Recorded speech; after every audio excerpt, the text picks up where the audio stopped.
Yeah, hello everyone. Welcome to the class guys. Welcome to the session. I hope everyone of guys एक बात थी, मैंने कल आपसे बोला था कि 9 बजे से सेशन होगा, but due to some reason इस चैनल पे कोई और क्लासेस शेड्यूल थी और आपका ये स्टूडियो खाली नहीं था. That's why I was not able to take the class at night. तो इसलिए हमने इसको 9:30 बजे ही रखा है, राइट. तो everyone welcome to the class guys. कल हमने जितना भी कुछ किया है उसके आगे का डिस्कशन हम लोग आज स्टार्ट करेंगे और आज की क्लास में हम लोग पढ़ने वाले हैं कल का जो पोर्शन आपका बच गया था कुछ एसएचएम का, और उसके बाद थोड़ा बहुत portion about the optics, right, ray optics. हम लोग वेव्स के बारे में भी शुरुआत करेंगे और कोशिश करेंगे कि चीजों को हम लोग अच्छे से पढ़ सकें, राइट. उसके बाद आप देखोगे कल की क्लास में आपका वेव ऑप्टिक्स शुरू हो जाएगा और फिर बचेगा आपका modern physics and sound waves का कुछ पोर्शन, राइट. सो एवरीवन, जितने लोग भी क्लास में हैं एक बार हाई बोल के गाइस, एक बार हाई बोलें और सेशन को स्टार्ट किया जाए. जल्दी से बताएं. Am I clearly audible and visible to all of you?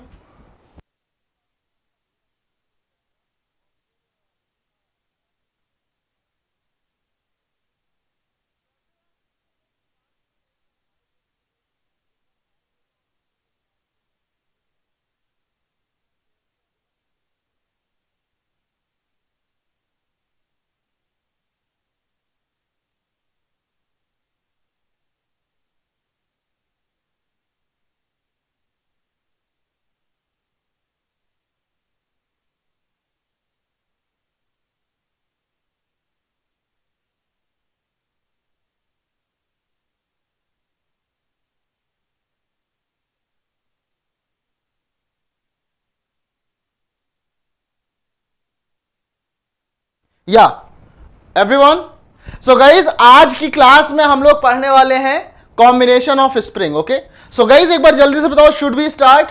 Hi DSB, how are you? चलो गाइज मैं आपको बताता हूं. देखो कॉम्बिनेशन ऑफ स्प्रिंग क्या होता है, व्हाट इज स्प्रिंग.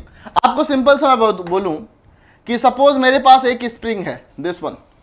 ओके, हर एक स्प्रिंग का एक स्प्रिंग कांस्टेंट होता है, राइट. तो मान लेते हैं इस स्प्रिंग का जो स्प्रिंग कांस्टेंट है वो क्या है, के है. ओके, के is the spring constant of this one. हाँ जेम्स वाइट, एक्चुअली 9 बजे स्टार्ट होने वाली थी क्लास, बट हमने 9:30 से इसलिए किया क्योंकि इसी स्टूडियो में कोई और क्लासेस भी चल रही थी, राइट. तो इसलिए हम स्टार्ट नहीं कर पाए टाइम पे. सॉरी फॉर दैट, बट उसके लिए परेशान नहीं होना है. चलो लेट्स स्टार्ट नाउ. तो K जो है, K is the spring constant. Okay, K क्या है, spring constant of the spring है, स्प्रिंग कांस्टेंट. ओके, तो गाइस सुनो ध्यान से, होता क्या है, जैसे मान लो कि अगर मैं इस स्प्रिंग कांस्टेंट का मतलब क्या होता है कि अगर आप इस स्प्रिंग को, सपोज इसकी ओरिजिनल लेंथ कितनी थी, x थी, राइट. आपने क्या किया, इसको स्ट्रेच करके, इसको आपने स्ट्रेच किया कैसे, एक फोर्स लगाकर, F, राइट. एक आपने फोर्स लगाया विच इज F. तो गाइज होगा क्या, देखो ध्यान से. सपोज कि आपने, या मैं बोलूं किसी भी तरीके से, by any means you have stretched it by, आपने डेल्टा एक्स लेंथ से इसको स्ट्रेच कर दिया. ओके, आपने इसको डेल्टा एक्स लेंथ से स्ट्रेच कर दिया. तो जो फोर्स लगेगा, अब हर एक स्प्रिंग में क्या लगता है, रीस्टोरिंग फोर्स, है ना. आपने देखा होगा कि होता क्या है गाइस, अगर स्प्रिंग को हम स्ट्रेच कर देते हैं तो वो स्प्रिंग इस तरफ वापस अपनी पोजीशन पे आना चाहता है. और सपोज कि अगर मेरे पास एक स्प्रिंग ऐसा हो, ओके, एक स्प्रिंग मेरे पास ऐसा हो, और इसको अगर हम लोग क्या करें, यहां पे इसको अगर हम लोग कंप्रेस कर दें, सपोज कि इस स्प्रिंग को हमने क्या कर दिया, कंप्रेस कर दिया, राइट. पहले इसकी लेंथ कितनी थी, पहले इसकी जितनी भी लेंथ थी, सपोज हमने इसको डेल्टा एक्स कंप्रेस कर दिया, तो इस डायरेक्शन में तुम्हारा एक रिस्टोरिंग फोर्स लगेगा. टेल मी एवरीवन, है ना गाइस. टाइमिंग आपका यही होगा, 9:30 बजे ही होगा, क्योंकि 9 बजे दूसरी क्लासेस चलती हैं यहाँ पे. So it was not possible to take the class at this time. Okay, चलो सब लोग फोकस करो, परेशान नहीं होना है. तो हम लोग क्या करेंगे guys, thumbnail is optics, thumbnail is ray optics Rehan, right. आप रेगुलर क्लास फॉलो करो, हम लोग रेगुलर क्लास के हिसाब से देख रहे हैं. तो हमने कहा restoring force, right. Restoring force मतलब क्या होगा, थोड़ा सा ऑसिलेशन बचा हुआ और उसको डिस्कस करूंगा, फिर उसके बाद वेव्स और फिर रे ऑप्टिक्स, राइट। तो बस आप लोगों को डेविएट नहीं होना है, बस स्टार्टिंग से पढ़ते रहो, राइट। देखो होता क्या है, रीस्टोरिंग फोर्स मतलब होता है the force which tries to restore the spring in its original position, right? Original position. बोलिए, समझ में आया ये चीज? रीस्टोरिंग फोर्स गाइस समझ में आया अच्छे से? रीस्टोरिंग फोर्स क्या होता है? The force which tries to restore the spring in its original condition. For example, अगर हम सपोज स्प्रिंग को हमने अगर स्ट्रेच कर दिया, राइट, अगर हमने स्प्रिंग को स्ट्रेच कर दिया इस तरफ, तो रिस्टोरिंग फोर्स जो है इस तरफ लगेगा। अगर हमने स्प्रिंग को सपोज हमने कंप्रेस कर दिया इस तरफ से, तो रिस्टोरिंग फोर्स आपका इस डायरेक्शन में लगेगा, ओके। और इफ आप यहां पे ध्यान से सुनो, मैं इसको इरेज कर रहा हूं, क्या लिखोगे? इफ the spring is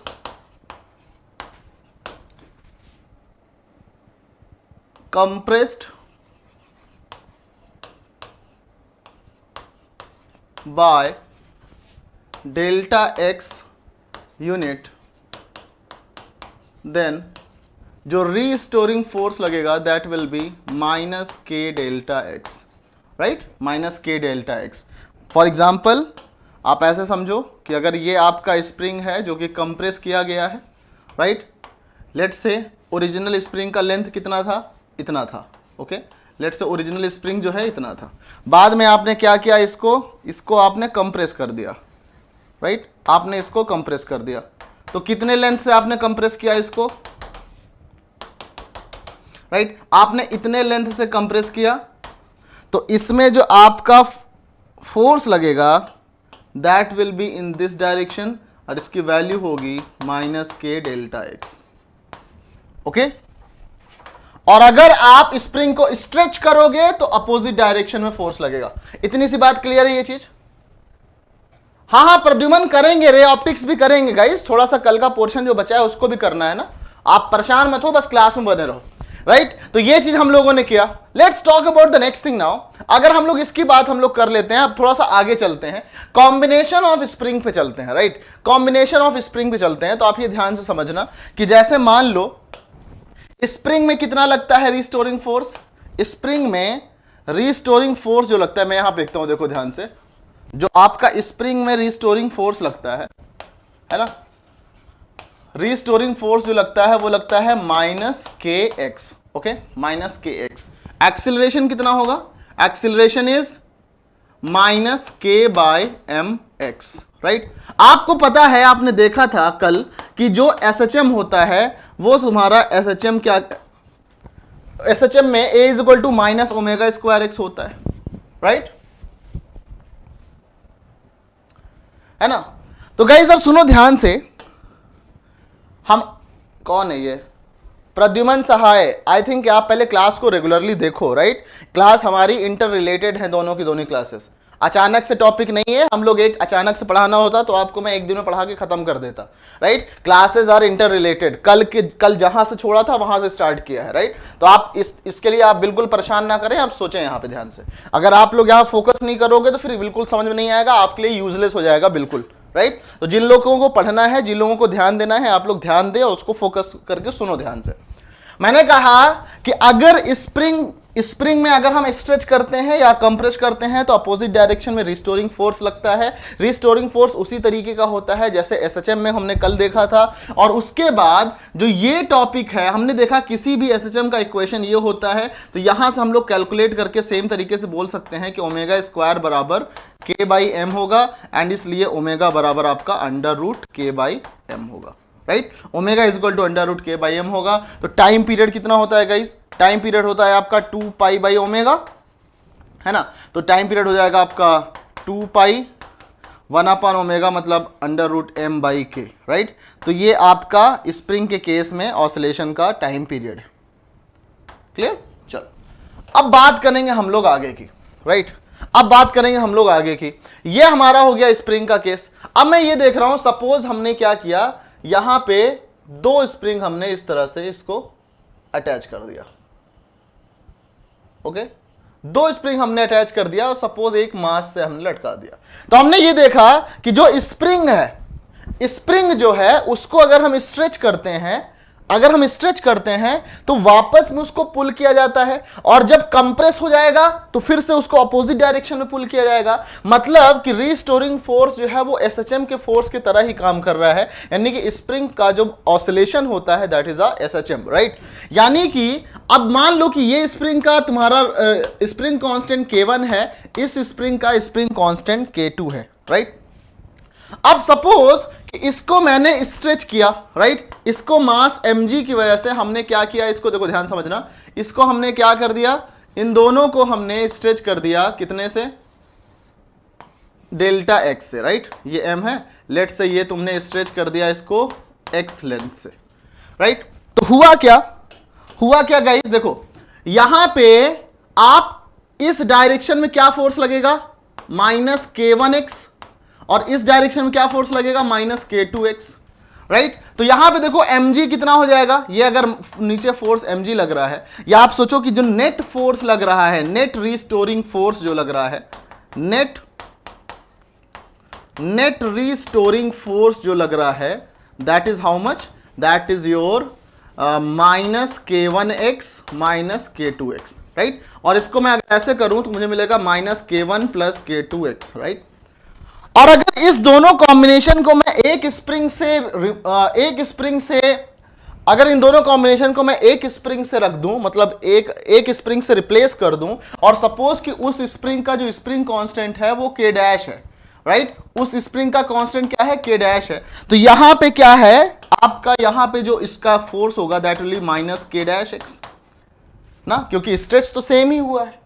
तो यानी आपका इस कॉन्सेप्ट में K डैश जो होता है उसको हम बोल देते हैं क्या, K1 plus K2।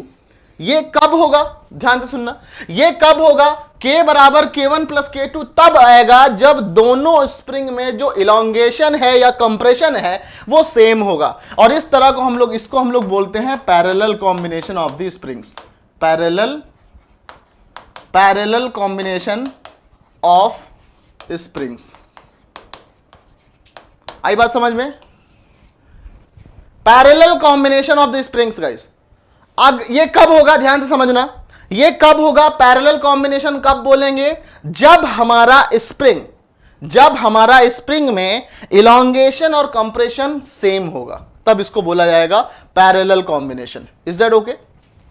For example आपसे बोल दिया जाए कि ये आपका, चलो मैं दूसरा केस ले लेता हूं, फिर इसके बाद समझते हैं इसको, सीरीज कॉम्बिनेशन, राइट। ध्यान समझो, अभी सब समझ में आ जाएगा, मजा भी आने लगेगा। केस 2 आपका मैं लेता हूं यहां पे सीरीज कॉम्बिनेशन।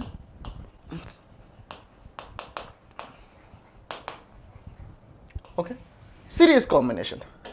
देखो ध्यान से, यहां पे स्प्रिंग अलग अलग था तो फोर्स अलग अलग लग रहा था। यहां पे क्या होगा, ध्यान से समझना। लेट से आपने एक स्प्रिंग को ऐसे लिया, ओके। अब एक स्प्रिंग को ऐसे लिया आपने, यहां पे दो स्प्रिंग को ऐसे लिया, राइट। इसका स्प्रिंग कांस्टेंट K1 है, इसका स्प्रिंग कांस्टेंट K2 है, और एक मास लेके आपने इसको यहां से नीचे स्ट्रेच किया।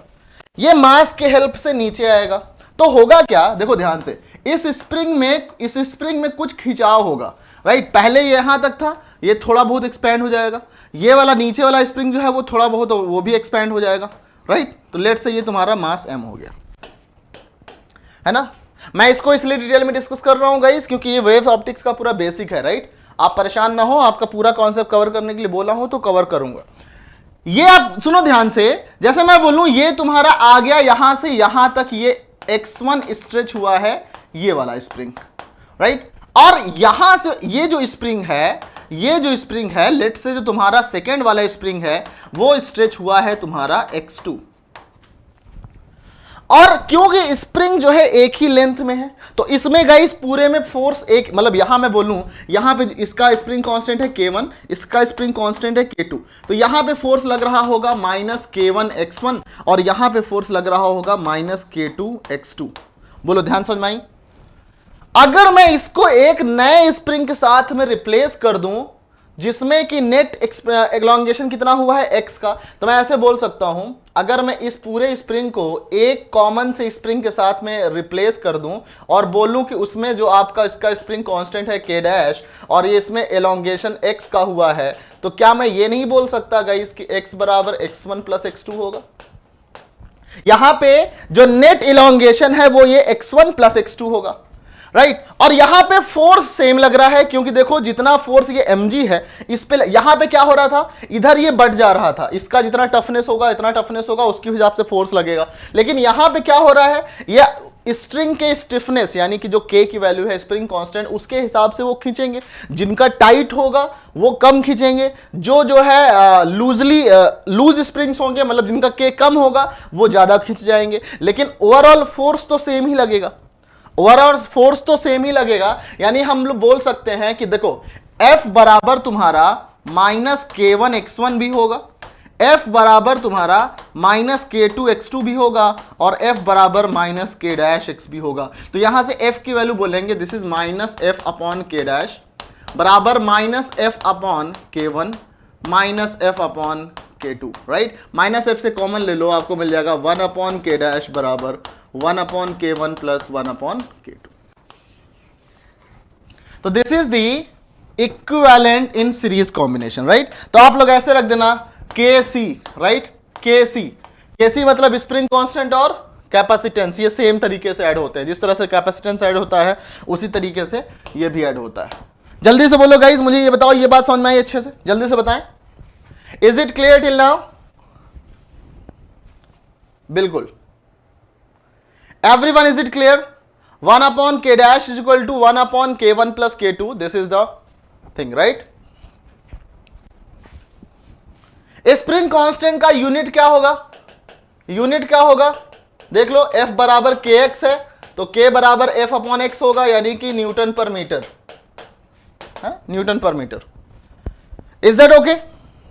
अब एक क्वेश्चन आपको देता हूं, इस तरह क्वेश्चन गाइस आया हुआ है, मतलब मैं आपको बोलूंगा सीरीज कॉम्बिनेशन कब है, when elongation is not same, तब आपका क्या होगा, स्प्रिंग सीरीज कॉम्बिनेशन होगा। और यहां पे क्या होगा, पैरेलल कॉम्बिनेशन कब होगा, जब आपका इलोंगेशन क्या होगा, सेम होगा। क्लियर? और यहां पे क्या करेगा, फोर्स सेम लगेगा, है ना, फोर्स सेम लगेगा, यहां पे फोर्स अलग अलग लगेगा, है ना, यहां पे फोर्स आपका अलग अलग लगेगा। तो ये चीजें आप लोग ध्यान में रखना। अब मैं एक क्वेश्चन की तरफ चलता हूं, right, let's move towards a question, और फिर आप लोग जल्दी से मुझे आंसर करके बताओ कि जैसे मैं बोलूं कि सपोज एक स्प्रिंग आपने ऐसे लगाया, राइट, इसका स्प्रिंग कांस्टेंट है 2k, इसका स्प्रिंग कांस्टेंट है k, ओके, और उसके बाद आपने इनको ऐसे ज्वाइन किया और यहां पे एक स्प्रिंग लगा दिया विच इज 2k, और ये आपने एक मास से इसको लटका दिया। Now tell me what is the k dash, k equivalent क्या होगा? और अगर k इक्विवेलेंट पता चल जाएगा तो सब कुछ आप निकाल सकते हो, t बराबर 2 pi under root m upon k dash, right, ये सब आप निकाल सकते हो। जल्दी से बताओ what is this, everyone quickly tell me, क्या निकल के आएगा, जल्दी से बताना। बस आपको ध्यान में रखना है कि किसमें इलोंगेशन सेम हो रहा है और किसमें इलोंगेशन सेम नहीं हो रहा है। अगर इलोंगेशन सेम है तो वो पैरेलल कॉम्बिनेशन, और अगर डिफरेंट है तो वो सीरीज कॉम्बिनेशन, राइट। देखो इसको जब खींचेंगे तो ये जितना तनेगा उसके बाद इन दोनों को सेम यूनिट से आना पड़ेगा, राइट। तो यहां पे इन दोनों में क्या होगा, इन दोनों में इलोंगेशन सेम होगा, इन दोनों में इलोंगेशन सेम होगा, तो ये दोनों कितने हो जाएंगे, 3k ना। यहां पे कितना होगा, इन दोनों का इक्विवेलेंट, इन दोनों का इक्विवेलेंट 3k हो जाएगा, राइट। और 3k और 2k सीरीज में तो 1 अपॉन k बराबर 1 upon 3k, 1 upon k dash बराबर 1 upon 3k plus 1 upon 2k, तो ये कितना आ जाएगा, 5k upon 6k square 1 upon k dash बराबर 6k अपॉन 5, करेक्ट। एक क्वेश्चन आपका आया हुआ है एग्जाम में, मैं आपको बता देता हूं, देखो ऐसा था। 2005 में 2015 में आया हुआ है ये क्वेश्चन। यहां देखो ये ऐसे, ये दोनों इन पे ऐसे फिक्स है। इसका K1 है, एग्जैक्टली मुझे याद नहीं है, स्ट्रक्चर ये सेम था। अब मुझे बताओ इसका इक्विवेलेंट क्या होगा, इसका K इक्विवेलेंट कितना होगा गाइस, बताएं जल्दी से। इसका K इक्विवेलेंट कितना होगा, इसका K इक्विवेलेंट कितना होगा, जल्दी से बताओ।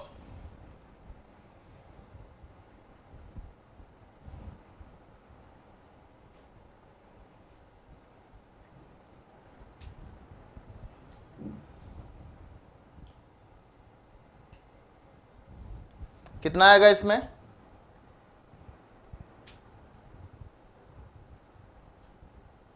K1 plus K2, everyone agrees, सब लोग एग्री करते हो?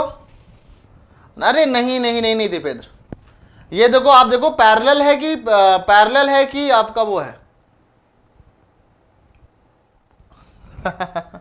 कंफ्यूज नहीं होने का। आप बताओ सीरीज है कि पैरेलल है, क्या है ये, सीरीज है कि पैरेलल है?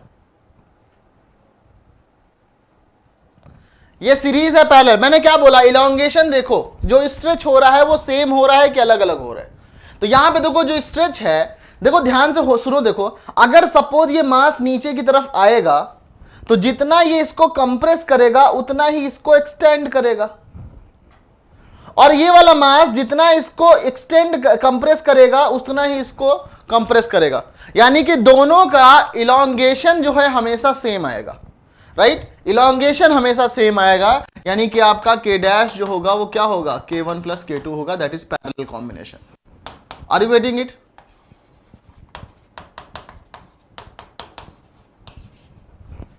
क्लियर है?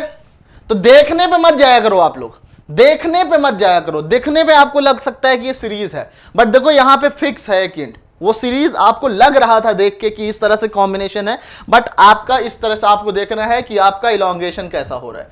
क्लियर है सबको? सबको क्लियर है? अगर क्लियर है तो हम लोग चलते हैं नेक्स्ट कॉन्सेप्ट पे। चलो let's move to the next concept. हमारे पास अगला जो हमें पढ़ना है that is your simple pendulum. Okay, let's try to understand the simple pendulum clearly. Clear है यहां तक? चलो देखो, simple pendulum. Okay,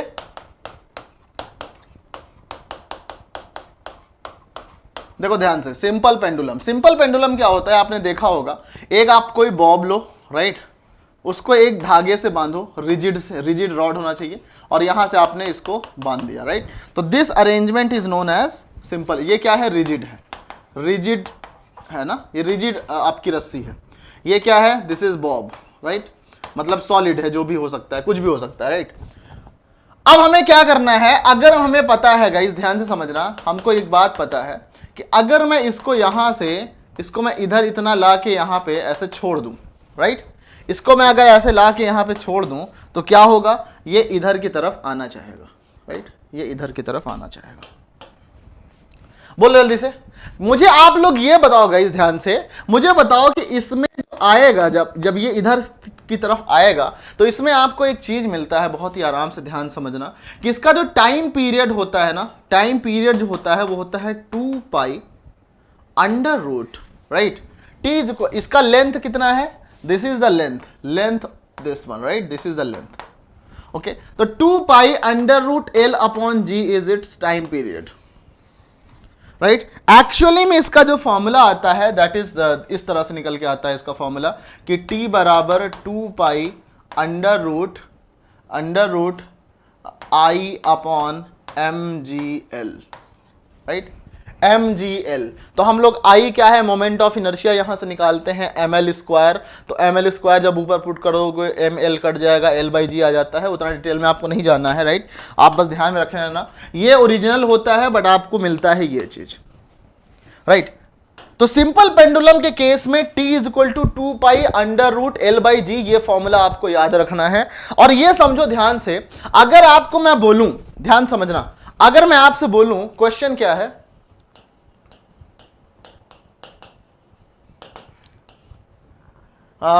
on the same plane, ध्यान समझना, on the same place of earth, the length of the simple pendulum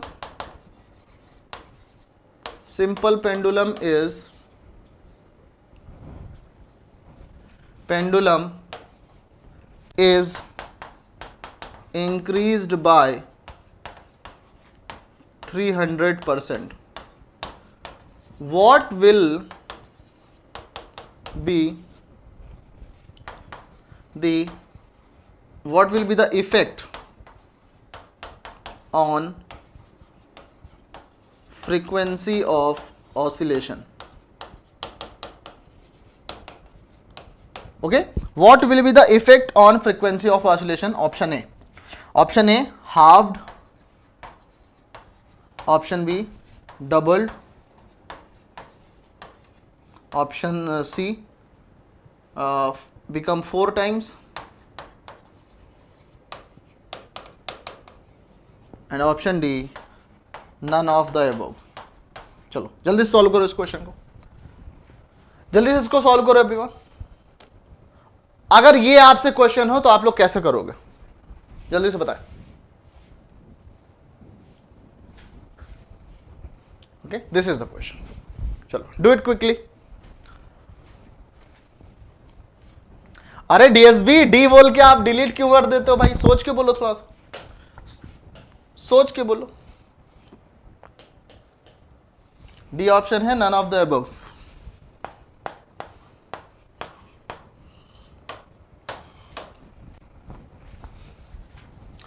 देखते हैं कि अरे प्रखर जैन, जब हम न्यूटन आपको निकोल प्रिज्म पढ़ाएंगे तब पूछना वो चीज, अभी आप ओ रे ई रे पे मत फोकस करो।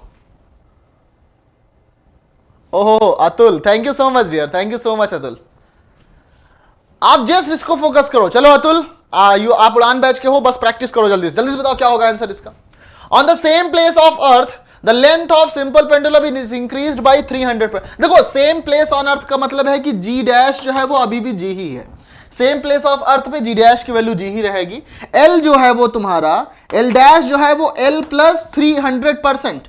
300% मतलब 3 इंटू एल कर दिया ना आपने, 4L कर दिया और पहले का, तो आपको कितना मिलेगा? देखो आपने देखा साहब से जी जो है वो कांस्टेंट है, जी तो कांस्टेंट है, यानी कि T proportional to root L हो जाएगा, यानी कि आपका T1 बाई T2 जो हो जाएगा वो हो जाएगा under root L1 by L2, है ना। तो T1 बाई T2 जो हो जाएगा अंडर रूट L1 तुम्हारा L है, ये तुम्हारा हो गया 4L, राइट। तो T1 बाई T2 बराबर 1/2, यानी कि T2 बराबर 2T1, right. Time period double हो गया तो फ्रीक्वेंसी क्या हो जाएगा? तो फ्रीक्वेंसी हाफ हो जाएगा, है कि नहीं? तो पहला ऑप्शन ए सही हो जाएगा।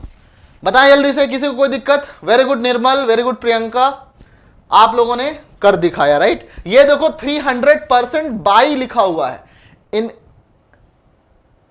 इंक्रीज्ड बाय मैंने बोला था, शायद लिखना भूल गया, increased by 300%, right. Increased by मैंने शायद यहां पे बाय बोल के नहीं लिखा, इंक्रीज टू 300% होता तो लेंथ आपका 3L बन जाता, लेकिन अगर इंक्रीज्ड बाय 300% है, मैंने बोला था शायद 300%, बस यहां पे लिखना मिस हो गया, तो this will be increased by 300%। अगर बाय कर रहे हो तो आप 3 गुना हटा दोगे। मीनाक्षी आप तो फॉर्मूला के लिए तो आप रिवाइज करते चलो ना, आप शॉर्ट नोट्स बनाते चलो। सर क्वेश्चन के हिसाब से नहीं डीएसबी देखो मैंने शायद इंक्रीज टू भी तो नहीं लिखा हुआ है ना, आपको पूछना चाहिए था, इंक्रीज टू लिखते तब आपका नन होता, राइट। ये इंक्रीज्ड बाय लिखा हुआ है, इंक्रीज्ड बाय 300%। क्लियर? अगर इंक्रीज्ड टू होता तब लेंथ आपका 3 गुना हो जाता। चलो आगे चल लेते हैं, आगे चलते हैं गाइस। एक क्वेश्चन है, सुनो ध्यान से। एक क्वेश्चन है, जैसे मैं तुमसे बोलूं कि जो एल होता है ना, एल क्या होता है? एल होता है तुम्हारा distance between centre of the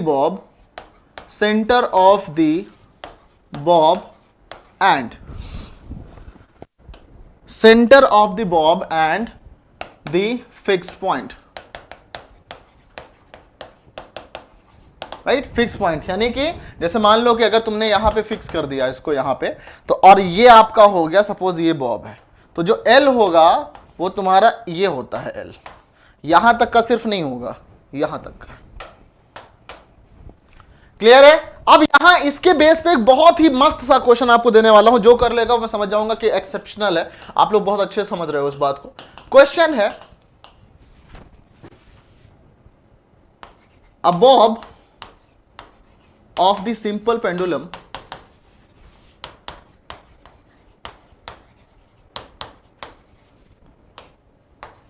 is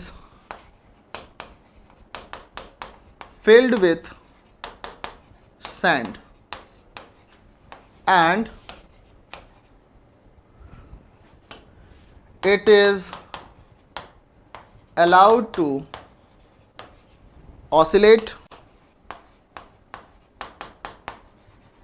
it is allowed to oscillate, it is allowed to oscillate for, it is allowed to oscillate after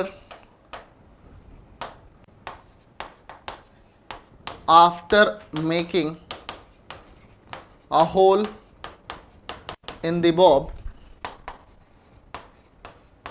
right? The time period of the bob, option number A, increases, option number B, decreases, option number C, increases for some time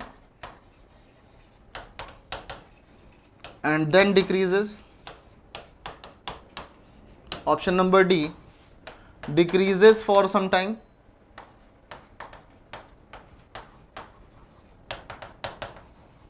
and then increases। देखते हैं इसको कौन करता है। आपका time start होता है और 1 मिनट का टाइम दे रहा हूं, आप लोग सॉल्व करो, राइट? जल्दी सॉल्व करो फिर बताओ मुझे। चलो करो इसको जल्दी से।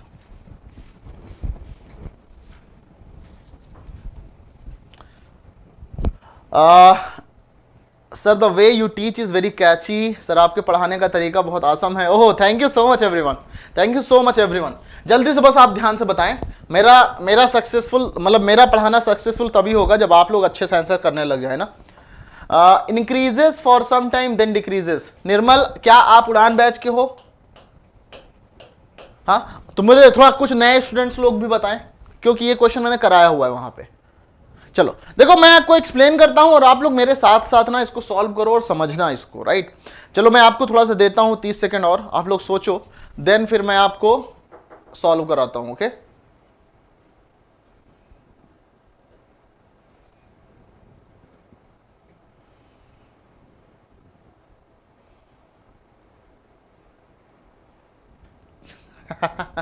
सोचो सोचो सोचो।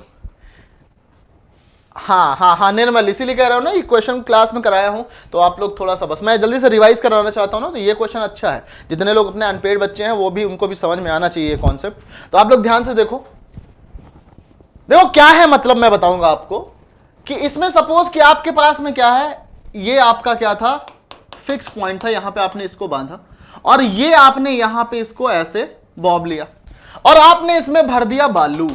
क्या भर दिया? बालू भर दिया। क्या भर दिया? बालू भर दिया जब, और यहां पे कर दिया आपने होल, तो बालू क्या होगा? ये गिरेगा बालू यहां से, है ना। शुरू में टाइम पीरियड देखो ये कितना था, ये यहां से लेके यहां तक L हो गया। टाइम पीरियड शुरू में हो जाएगा 2 पाई अंडर रूट L/G, है ना, L/G। टाइम पीरियड शुरू में हो जाएगा T equal to 2 pi under root L/G। Guys सुनो, एज टाइम पासेस, है ना, जैसे जैसे टाइम बीतेगा वैसे वैसे इस बॉब के अंदर बालू जो है इतना बचेगा। जब बालू इतना बचेगा तो जो सेंटर ऑफ मास होगा, ये डिस्टेंस कहां से है, अपने मन से तो ले नहीं रहे हो आप, सेंटर ऑफ मास से ले रहे हो ना। और जब बालू पूरे में भरा था तो सेंटर ऑफ मास एकदम बीच में था। जैसे सुनते रहना बहुत ध्यान से, जैसे जैसे बालू गिरता जाएगा तो सेंटर ऑफ मास किधर जाएगा? जहां मास ज्यादा होगा, तो सेंटर ऑफ मास नीचे होता जाएगा। यानी कि जब सेंटर ऑफ मास नीचे move, as time passes centre of mass moves down and L increases. अगर L इंक्रीज करेगा तो T भी इंक्रीज करेगा, यानी टाइम पीरियड इंक्रीज कर रहा है। और टाइम पीरियड इंक्रीज करने के बाद में बात सोचो, क्या ये हमेशा सेंटर ऑफ मास जो है नीचे शिफ्ट करता जाएगा? नहीं। Consider the end situation.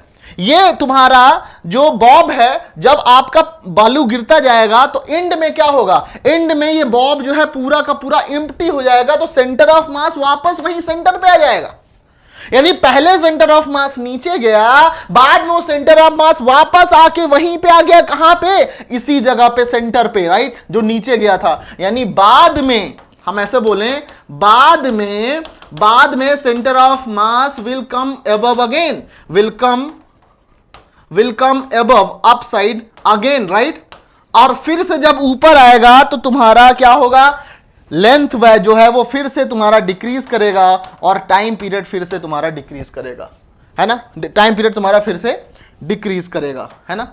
मतलब अगर शुरू में तुम्हारा टाइम पीरियड इतना था तो पहले तो टाइम पीरियड बढ़ना शुरू हुआ और बाद में कुछ देर बाद मैक्सिमम होने के बाद ये फिर से वापस घट के वहीं पे आ जाएगा, जब बालू आपका यहां पे क्या है, स्टार्ट पे ऐसा होगा और ये एंड पे ऐसा होगा ना, क्योंकि स्टार्ट और एंड पे टाइम पीरियड सेम हो जाएगा। क्यों, क्योंकि आपका एल की वैल्यू सेम होगा। जल्दी से बनाएं, समझ में आया, नाजिम अजीम, हाँ एग्जैक्टली, इसीलिए मैं इस क्वेश्चन को आपको कराना चाहता था। तो ऑप्शन क्या हुआ, it first increases and then decreases. हमने इस तरह की बहुत सारे प्रॉब्लम्स किए हुए हैं उड़ान बैच में, बट मैंने सोचा कि आपको ये क्वेश्चन कराना चाहिए, बहुत ऑसम क्वेश्चन है।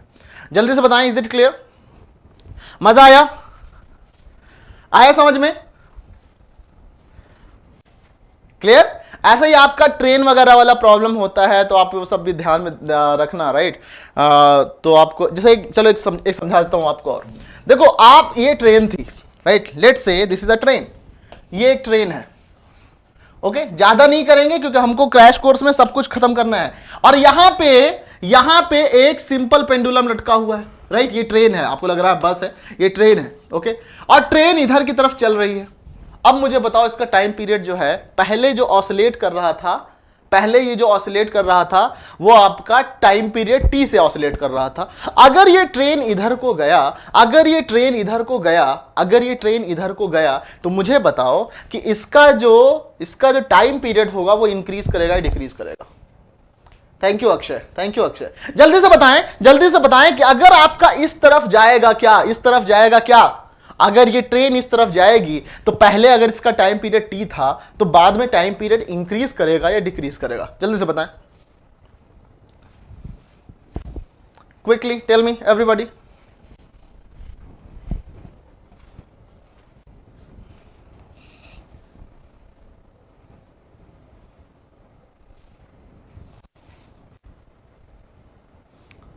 ऑसम, बहुत अच्छा निर्मल हमारे पेड बैच का स्टूडेंट है and it is very important. पढ़ तो सब लेते हैं बट याद रखना बहुत अच्छी बात है। वेरी गुड निर्मल, आपको याद है एक चीजें अगर, तो very good.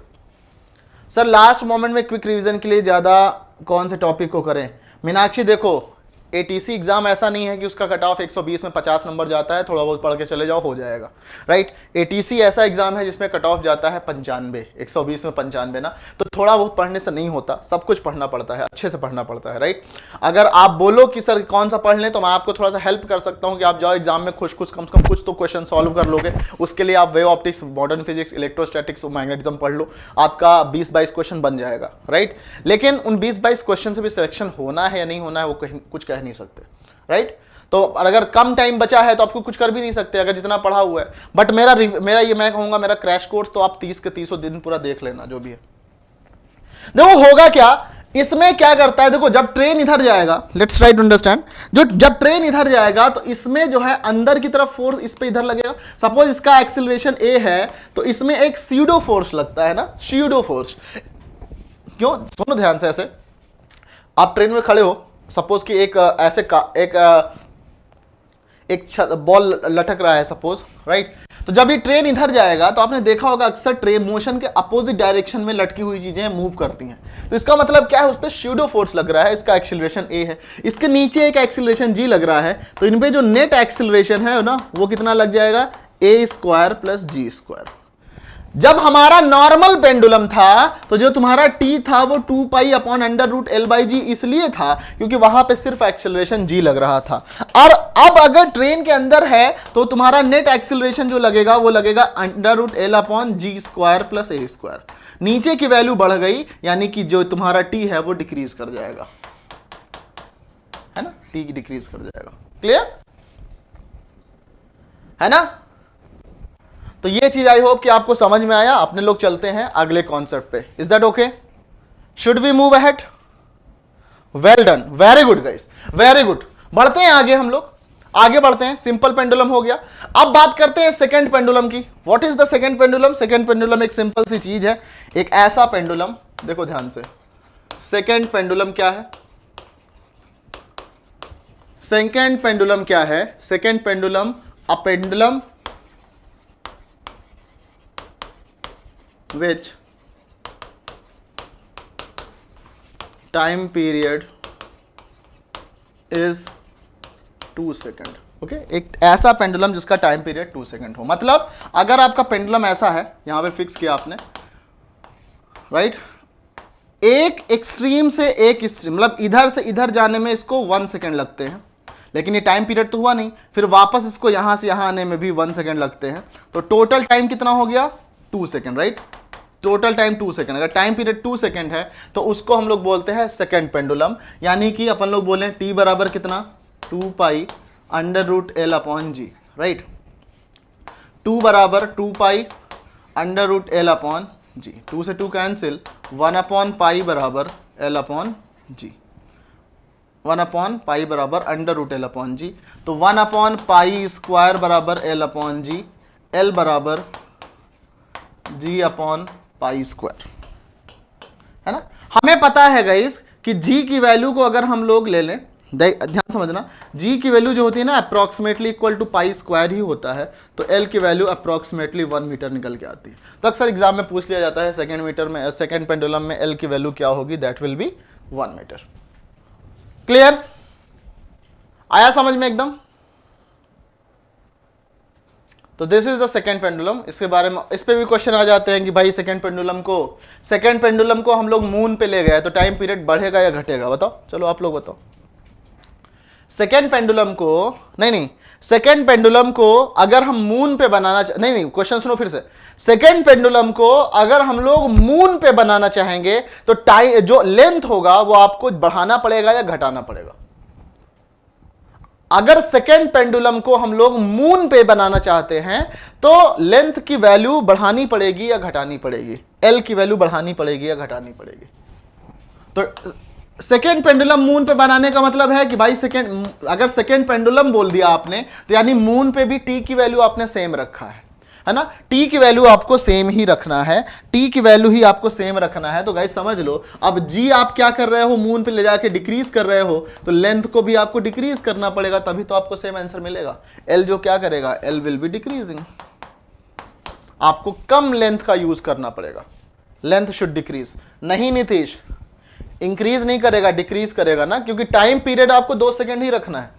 Time period 2 second ही रखना है। जी मून पे ले जाने पे जी डिक्रीज करेगा तो एल भी डिक्रीज करना पड़ेगा, है ना।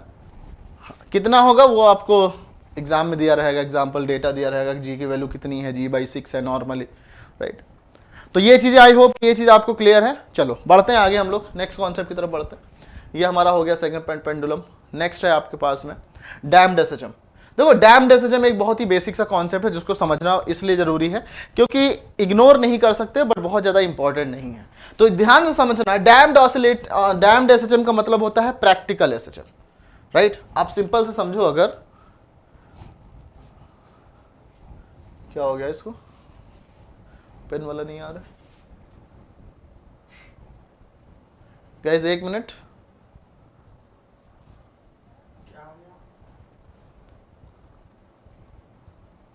हाँ ठीक है। हाँ, तो डैम्ड एसएचएम क्या होता है, सुनना ध्यान से। डैम्ड एसएचएम को आप सिंपल सा बोलो practical SHM, right. Simple pendulum क्या होता है, सुनना ध्यान से। सिंपल पेंडुलम एक आइडियल सिचुएशन है जिसमें हम लोग ये बोलते हैं, सिंपल पेंडुलम में गाइस ध्यान से रखना, एक बॉब जो है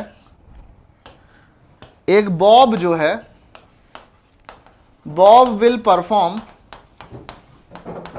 SHM if amplitude is small, amplitude is small।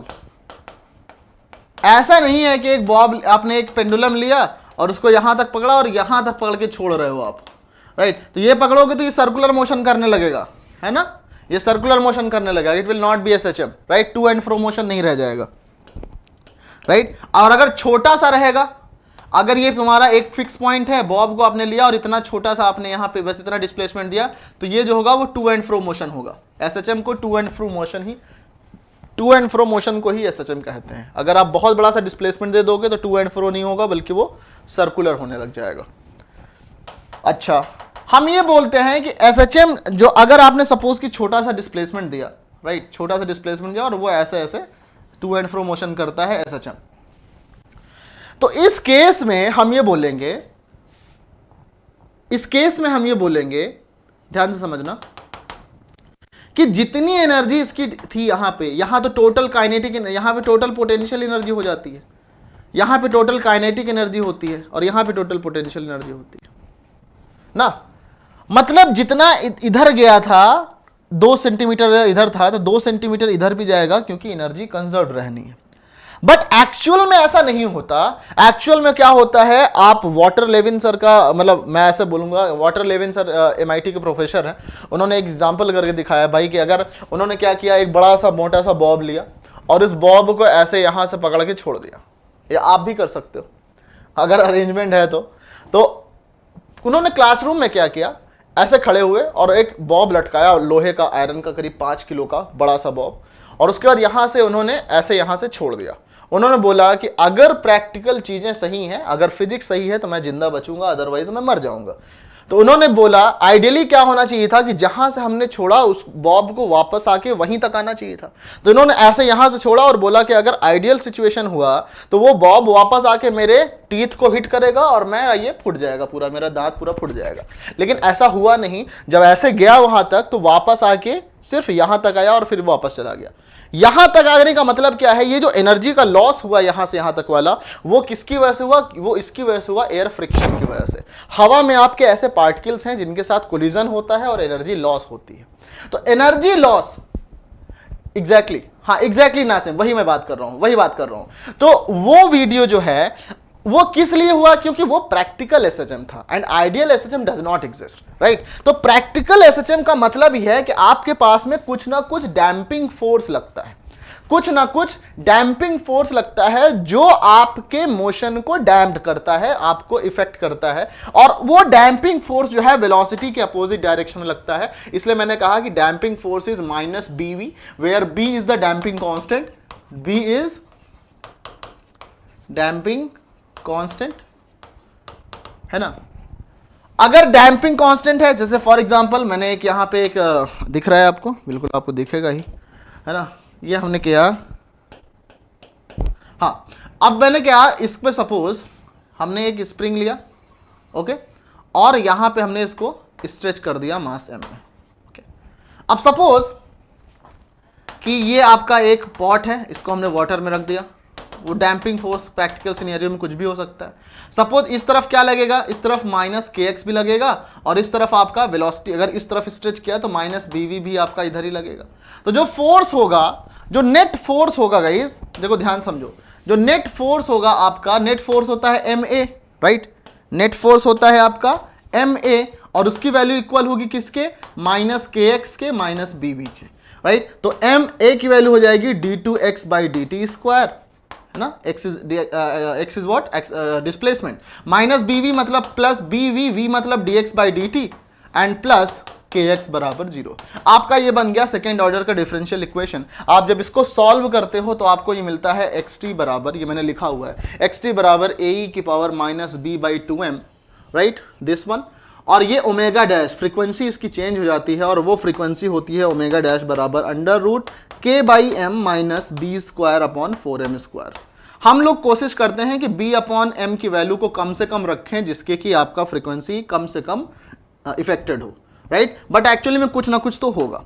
Energy क्या होगी, देखो गाइस, एनर्जी होता है एम्पलीट्यूड का प्रोपोर्शनल, राइट। तो एनर्जी जो होगा वो प्रोपोर्शनल टू एम्पलीट्यूड होता है। तो एम्पलीट्यूड यहां पे क्या हो गया, ae की पावर माइनस bt/2m का होल स्क्वायर, है ना। तो ये कितना आएगा, a² e की पावर माइनस bt/m, राइट। तो ये एनर्जी इसके प्रोपोर्शनल आ गई, मतलब जैसे जैसे टाइम बढ़ेगा एनर्जी आपका घटता जाएगा और फाइनली वो ऑसिलेशन आपका रुक जाता है। दिस इज नोन एज, ठीक है, this is known as damped system. Tell me guys, is it clear? Everyone, is it clear? आया क्या समझ में? चले, चलो मूविंग टू नेक्स्ट नाउ, चलो आगे बढ़ते हैं हम लोग गाइस। ये था तुम्हारा डैम्स कॉन्सेप्ट। और मुझे बताओ, अगर यहां तक आपको क्लियर है तो अपनी आगे की दुनिया स्टार्ट करेंगे हम लोग, दैट इज वेव्स। वेव्स की थोड़ी सी बात करेंगे और फिर हम लोग करेंगे रे ऑप्टिक्स। रे ऑप्टिक्स के बाद आपका होगा वेव ऑप्टिक्स। एवरीवन, जितने भी लोग क्लास में हैं, मुझे एक बार जल्दी से बताओ, क्या यह चीज आपको समझ में आया? क्या यह चीज आपको समझ में आया? एवरीवन, क्या यह आपको समझ में आया? Everyone, is it clear to you? बताओ एक बार, अगर ये क्लियर है तो मुझे यस बोलो, एब्सोल्युटली क्लियर। एक बार जल्दी से यस बोलो अगर ये क्लियर है यहां तक तो।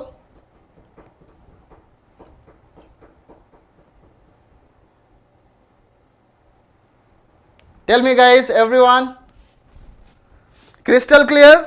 Very good. This is the waves, right? This is the waves. अब हम लोग स्टार्ट करेंगे वेव्स। चलो, तो आप लोग एक काम करना, जाके क्वेश्चंस लगा लेना, इक्का दुक्का छोटे मोटे क्वेश्चन कुछ आए हुए हैं, मैंने आपको करा दिया वो क्लास में जो क्वेश्चन आया था यहां से, और क्वेश्चन और भी आ सकता है, राइट? बिल्कुल बिल्कुल बिल्कुल। वेव्स की हम लोग बात करेंगे, और वेव्स ऑब्वियसली गाइस, वेव्स बहुत ही इंपॉर्टेंट है, इसीलिए मैंने ऑसिलेशन आपको पढ़ाया, क्योंकि वेव्स का बेसिक आपका ऑसिलेशन है। अब समझो ध्यान से, एकदम ध्यान से समझते हैं वेव्स क्या होता है क्या नहीं होता है, राइट? सब लोग बात करते हैं एकदम। देखो, मैं ऐसे बोलूंगा आपसे, थोड़ा सा हम लोग वेव्स की बेसिक बात करते हैं, फिर हम लोग इक्वेशन ऑफ वेव्स पे आएंगे। वेव्स होता क्या है, मुझे मैं देखना चाहता हूं कि कौन मुझे अच्छा सा डिफिनेशन देगा of the waves. Everyone tell me quickly, मैं आपका कमेंट पढ़ रहा हूं, आप मुझे बताएं कि मुझे कौन। नासिम आजिम, आप एक काम करना, आप जाल के डियर जल्दी से आप रिकॉर्डिंग देख लेना, आपको मिल जाएगा बिल्कुल, राइट? यूट्यूब पे वीडियो अपलोडेड रहेगा, आप देख लेना, राइट? आप मुझे जल्दी से बताओ, आगे की बात करते हैं अब हम लोग, राइट? मुझे बताओ what is the waves. Waves होता क्या है, कौन बताएगा मुझे? What are the waves? Waves क्या होता है, जल्दी से बताएं, क्या होता है? किसी ने आंसर नहीं किया अभी तक?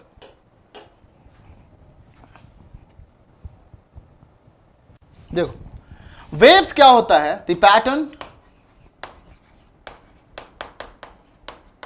The pattern which moves without actual transfer of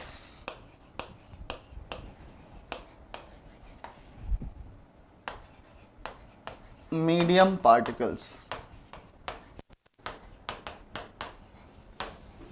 is called, right, is called waves. The pattern, एक ऐसा पैटर्न जो कि ट्रांसफर हुए but without actually transferring the medium particles. बिल्कुल, dynamic disturbance of one from more quantities, delay है stream में। हाँ हाँ, आई नो डीएसपी, एग्जैक्टली। तो जब मैं बोल रहा हूं पैटर्न, देखो देखो देखो, मुझे पता है गाइस थोड़ा सा डिले है इसलिए आपका कमेंट लेट पहुंचता है, नो वरी। आप ध्यान समझो, the pattern which moves continuously. Example के लिए ऐसे समझो, जैसे मैं आपसे बोलूं, एग्जांपल के ऐसे समझो, पैटर्न मतलब क्या फ्लो होता है? Actually energy flows, energy flows, right? इन वेव फ्लो का मतलब क्या है? एनर्जी फ्लो करना। एग्जाम्पल के लिए समझो, जैसे मान लो मैं बोलूं तुमसे कि एक आपका क्या था, दिस इज मैं let me draw it like this. Suppose कि मैं बोलूं एक तालाब है, राइट? एक पॉन्ड है, उसमें हमने क्या किया? उसमें हमने एक पत्थर डिप किया, right? Like this, that right, हमने यहां पे पत्थर डिप किया। तो जब किसी शांत तालाब में हम पत्थर फेंकते हैं तो होता क्या है? वहां से डिस्टरबेंस जनरेट होता है। वो डिस्टरबेंस कैसे फ्लो करता है? वो डिस्टरबेंस जो है वो आपका इस तरह से फ्लो करता है ना, आपको लगता है किस तरह से आपका डिस्टर्बेंस ऐसे फ्लो कर रहा है। मैं 3D को 2D में ड्रॉ करने की कोशिश कर रहा हूं, आप लोग ध्यान से समझना इसको, राइट। ये एक्चुअली में ट्रांसफर ऐसे होता है, तो हमें मतलब इसको लगता है हमारा वेव्स जो आपकी ट्रांसफर हो रही है वो इस तरह से ऐसे ऐसे आ रही हैं, राइट। बट मुझे बताओ कि यहां पे जो पार्टिकल है, यहां पे जो पार्टिकल है, क्या वो यहां पे पहुंच जाता है? मतलब हमको लगता है कि जो पार्टिकल है वो आपका ऐसे ऐसे मोशन कर रहा है, राइट। लेकिन हमने ये साथ ही ये भी देखा कि सपोज ये आपका यहां पे पत्थर गिरा था, ध्यान समझना, यहां पे पत्थर गिरा था और पानी की लहरें जो है ऐसे ऐसे जा रही हैं। ध्यान समझना, थोड़ा सा फोकस करो। पानी की जो लहरें हैं वो ऐसे ऐसे आपकी जा रही हैं। होता क्या है यहां पे, हमको लगता है कि पानी जो है ऐसे ऐसे फ्लो हो रहा है। एक्चुअली में होता क्या है, फॉर एग्जाम्पल सपोज आप इसी जगह पे एक, जैसे कि फिशमैन लोग होते हैं ना, मछली पकड़ने के लिए कटिया डालते हैं। तो कटिया डालते हैं तो उसमें क्या होता है, थर्माकोल होता है। अब थर्माकोल अगर सपोज वहीं पे था तो हमने देखा कि ये थर्माकोल जो है वो ऐसे ऊपर नीचे वाइब्रेट कर रहा है। हमको लग रहा था कि शायद थर्माकोल आगे बढ़ के इधर आ जाएगा, बट थर्माकोल वहीं पे ऐसे वाइब्रेट कर रहा है और जो पैटर्न है वो पैटर्न आगे की तरफ बढ़ रहा है। मतलब पैटर्न आगे की तरफ बढ़ रहा है, मतलब वेव इस डायरेक्शन में फ्लो हो रहा है। वेव फ्लो होने का क्या मतलब है, एनर्जी इस डायरेक्शन में फ्लो हो रहा है, एनर्जी फ्लो इधर हो रहा है। Are you getting it? Energy किधर फ्लो हो रहा है, एनर्जी इस डायरेक्शन में, वेव इस डायरेक्शन में फ्लो हो रहा है। और पार्टिकल कैसे वाइब्रेट कर रहे हैं, ऐसे ऐसे। पार्टिकल आपके ऐसे ऐसे वाइब्रेट कर रहे हैं, है ना। यहां वाला पार्टिकल ऐसे, यहां वाला पार्टिकल ऐसे। जो डिस्प्लेसमेंट यहां पे अभी इसका है, कुछ देर बाद ये मैक्सिमम डिस्प्लेसमेंट यहां पहुंच जाएगा, कुछ देर बाद ये यहां पे पहुंच जाएगा, राइट। ये जो इसका डिस्प्लेसमेंट अभी मैक्सिमम है, कुछ देर बाद ये बेचारा यहां पे आ जाएगा, ये फिर यहां भी चला जाएगा, ये अपना ऐसे ऑसिलेट करेगा, राइट। ये लोग ऐसे ऐसे ऑसिलेट करेंगे। क्लियर है? मतलब इस तरीके से आपका होता है। यहां पे हम बोलते हैं पार्टिकल जो है वो एक्चुअल में फ्लो नहीं हुआ, आपका एनर्जी फ्लो कर गया। Tell me, is it clear? बिल्कुल बिल्कुल, एवरीवन, इज इट क्लियर? आपका पार्टिकल एक्चुअल में फ्लो नहीं हुआ, क्या फ्लो कर गया, एनर्जी फ्लो कर गया। Is that okay? अब अगर ऐसा हम बोलेंगे, समझना ध्यान से, अगर हम ऐसा बोलें तो हम लोग क्या कहेंगे, एनर्जी फ्लो हुआ, पार्टिकल नहीं फ्लो हुआ, तो हम लोग इस तरह से बोलेंगे कि दिस इज इस तरह के वेव्स में यहां पे क्या हो रहा है, wave motion is perpendicular to the direction of, या मैं बोलूं perpendicular to the particle vibration, particle vibration, right. जो पार्टिकल वाइब्रेट कर रहा है उसमें क्या है, उसके परपेंडिकुलर है। और इस तरह के वेव्स को हम लोग बोलते हैं ट्रांसवर्स वेव।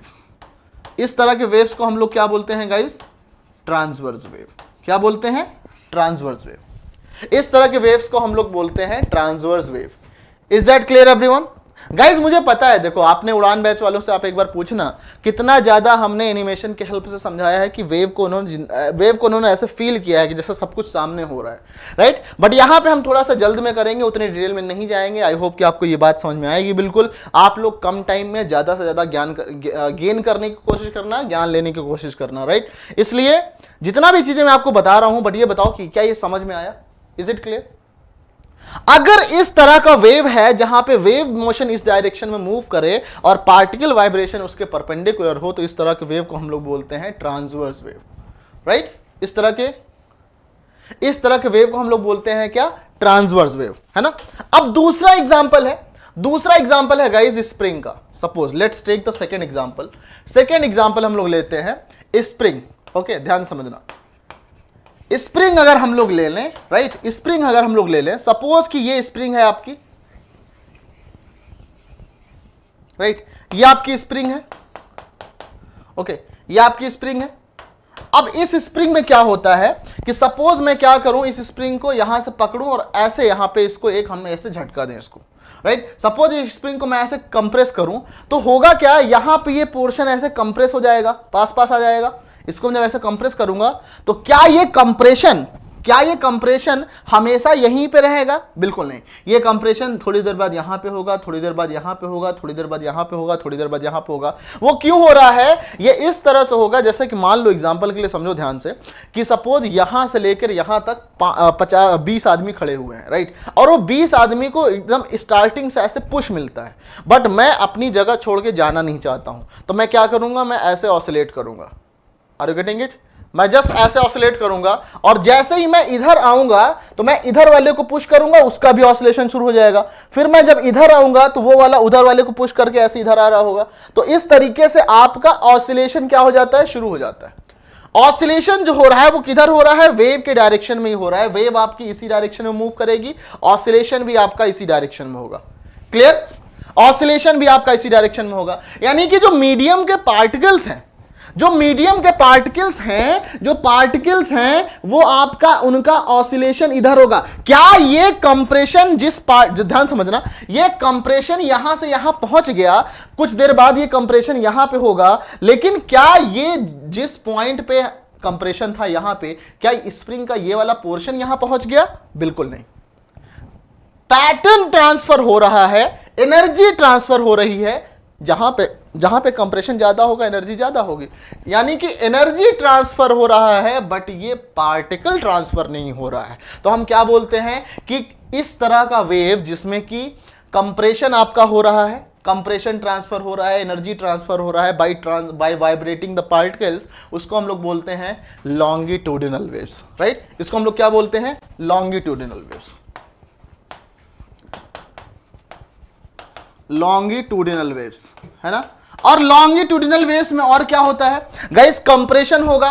जब कंप्रेस होगा तो कहीं ना कहीं तो रेयरफैक्शन भी होगा। जैसे एग्जांपल के लिए समझो कि ये मान लो स्प्रिंग है, ये स्प्रिंग है मान लो, अब यहां पे ये स्ट्रेच हो गई और यहां पे ये कंप्रेस हो गई ज्यादा, राइट। इधर जो है रेयरफैक्शन हो गया ना इधर।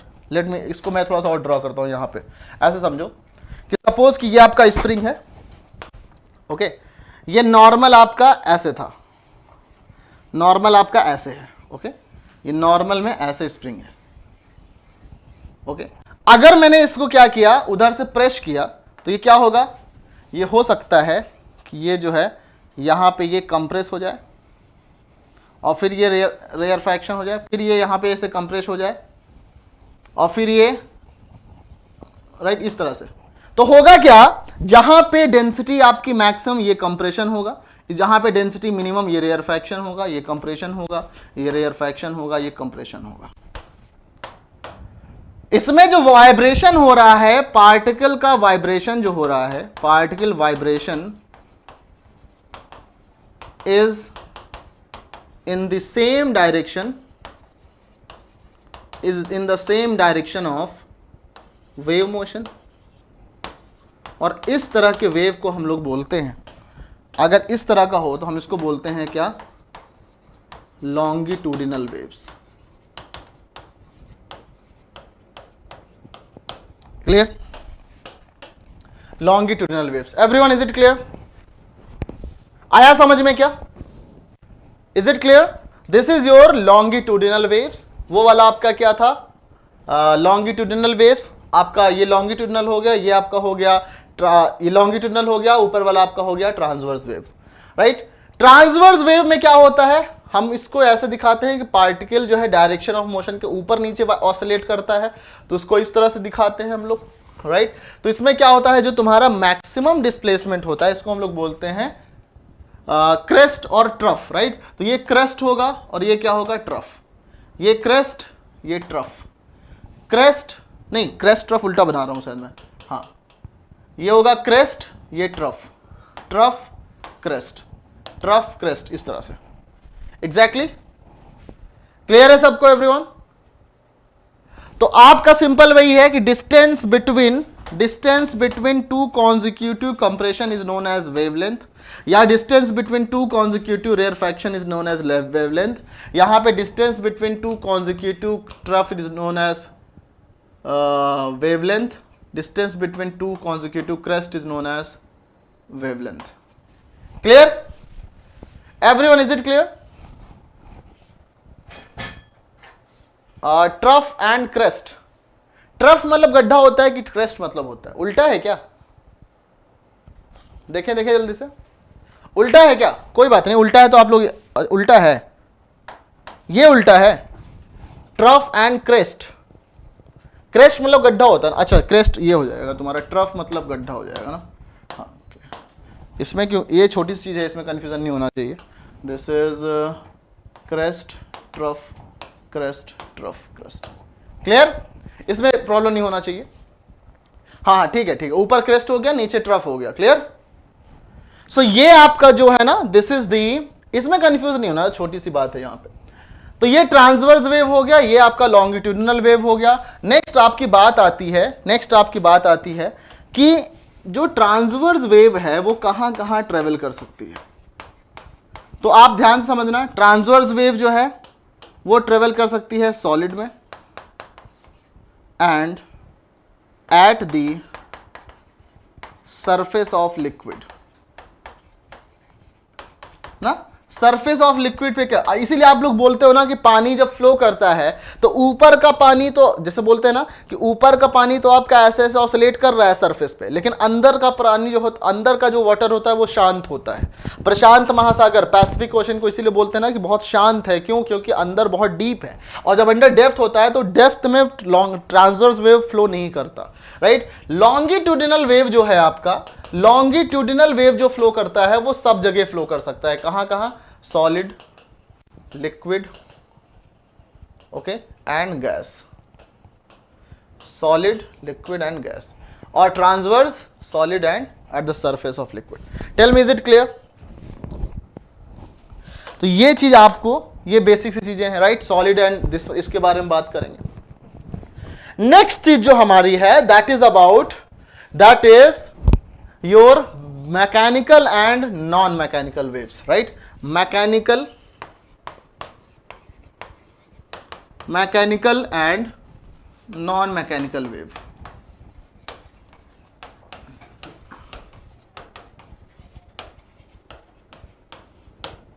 क्लियर है? तो मुझे बताओ what is mechanical wave and what is non mechanical wave? कौन बताएगा मुझे? What is mechanical and what is non mechanical? Mechanical क्या होता है, नॉन मैकेनिकल क्या होता है? जल्दी से बताएं एवरीवन, सब लोग बताएं ध्यान से। What is mechanical and what is non mechanical? Everyone.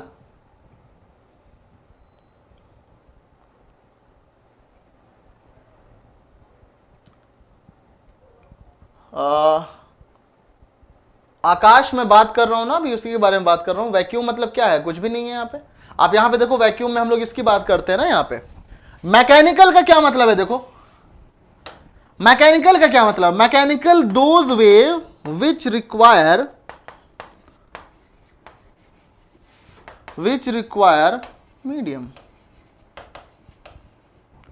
ये देखो, ये जो कैटेगराइजेशन है ये नेचर ऑफ फ्लो पर है।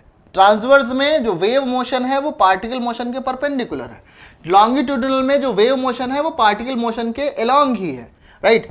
अब हम बात करेंगे किसके बारे में, मैकेनिकल एंड नॉन मैकेनिकल में। तो विच मैकेनिकल क्या है? Which require medium. Mechanical wave is that medium which require medium, right? Which requires medium for propagation.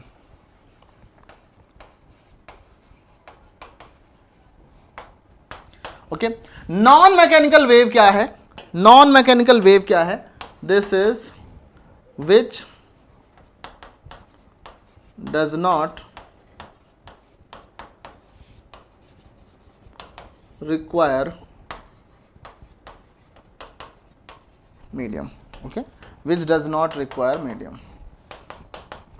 Example के लिए जैसे समझो ध्यान से कि साउंड वेव्स, राइट? अब देखो ध्यान समझना, मैं यहां पे बोलूंगा light waves. Light wave is a mechanical wave. क्यों? क्योंकि लाइट को देखो, सन से लेकर अर्थ तक ट्रेवल करने में लाइट जो है वहां से यहां तक चली आती है विदाउट एनी मीडियम, क्योंकि बीच में वैक्यूम भी पड़ता है। बट वैक्यूम में भी कौन ट्रेवल कर जाता है? एक उल्टा लिख दिया हमने, एक मिनट, एक उल्टा लिख दिया हमने। हाँ, लाइट वेव नहीं, लाइट वेव तो ये होगा। Light wave is does not require, ये आपका लाइट वेव हो जाएगा, राइट। लाइट वेव जो है वो आपका सन से लेके वैक्यूम तक में, सन से लेके अर्थ तक वैक्यूम के बीच से भी ट्रेवल करते हुए चले आती है, इसलिए हम लोग इसको बोलते हैं क्या, this is non mechanical wave. Light wave को कोई भी मीडियम नहीं चाहिए, इवन लाइट वैक्यूम में भी ट्रेवल कर सकती है। क्लियर। अब हम बात करें कि जैसे अगर सपोज हम स्पेस में चले जाएं और दो लोग बोलने की कोशिश करें, जो अपने एस्ट्रोनॉट्स लोगों ने, आप लोग एस्ट्रोनॉट्स में आपने देखा भी होगा कि एस्ट्रोनॉट्स लोग क्या करते हैं, एक आर्टिफिशियल एटमॉस्फेयर क्रिएट करते हैं, तब वो बात कर पाते हैं, अदरवाइज वो बात नहीं कर सकते। क्यों? क्योंकि वहां पे वैक्यूम नहीं होता, सॉरी वहां पे आपका मीडियम नहीं होता। अगर मीडियम नहीं होगा तो साउंड ट्रेवल नहीं कर पाएगा, और साउंड जो है आपका एक मैकेनिकल वेव है। इसीलिए हम एस्ट्रोनॉट्स लोग जो हैं वो स्पेस में बात नहीं कर पाते। Tell me, is it clear? इसीलिए एस्ट्रोनॉट्स लोग स्पेस में बात नहीं कर पाते, तो sound wave is a mechanical wave, right. और एग्जांपल बताओ मैकेनिकल वेव के। Acoustic waves, acoustic waves are those waves जो आप किसी के रिलेटेड होती है, मीडियम चाहिए उनको, राइट। सीज्मिक वेव्स ना, सीज्मिक वेव्स कौन सी होती हैं? These are mechanical waves. Non-mechanical waves, light waves, X-rays, right? बहुत सारी हैं। विबग्योर जो आपकी विजिबल रेज हैं, ये सारी की सारी क्या है? विबग्योर जो है वो इसी के रीजन में तो आता है ना, लाइट रेज। ओके, फिर आपका आ जाएगा क्या, रेडियो वेव्स है ना, माइक्रोवेव्स, गामा रेज है ना, gamma rays, infrared rays. Clear? तो ये सारी चीजें जो हैं that is your non mechanical wave. Clear everyone? बिल्कुल। तो this is known as non mechanical waves, this is known as mechanical waves. Everyone, is it clear यहां तक? जल्दी से बताओ, जल्दी से बताएं, इज इट क्लियर यहां तक? सबको कोई दिक्कत है यहां तक?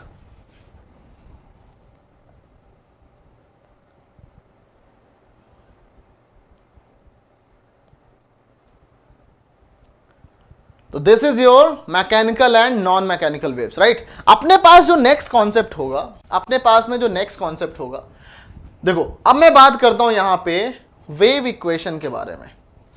वेव इक्वेशन देखो ध्यान से,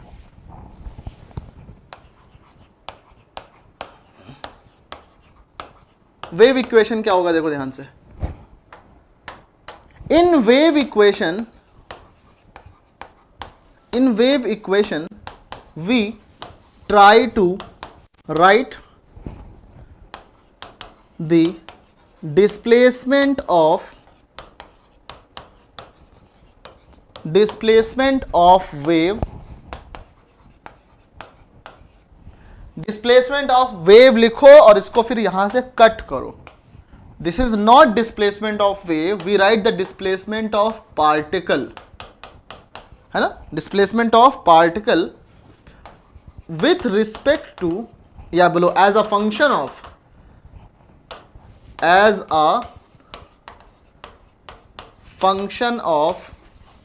x and t, right? As a function of x and t. Clear? क्या मतलब है इसका? क्या मतलब है इसका? जैसे मान के चलो कि भाई एक पार्टिकल आराम से यहां पे था, या सपोज, ध्यान समझना, थोड़ा सा समझने की कोशिश करना। सपोज कि बड़ा सा तालाब था, ये बड़ा सा तालाब था, एक पार्टिकल हमने यहां पे एक थर्माकोल यहां पे ऐसे रखा, एक थर्माकोल का टुकड़ा हमारा यहां पे ऐसे पड़ा हुआ है, राइट। एक हमारा थर्माकोल का टुकड़ा यहां पे ऐसे पड़ा हुआ है ना।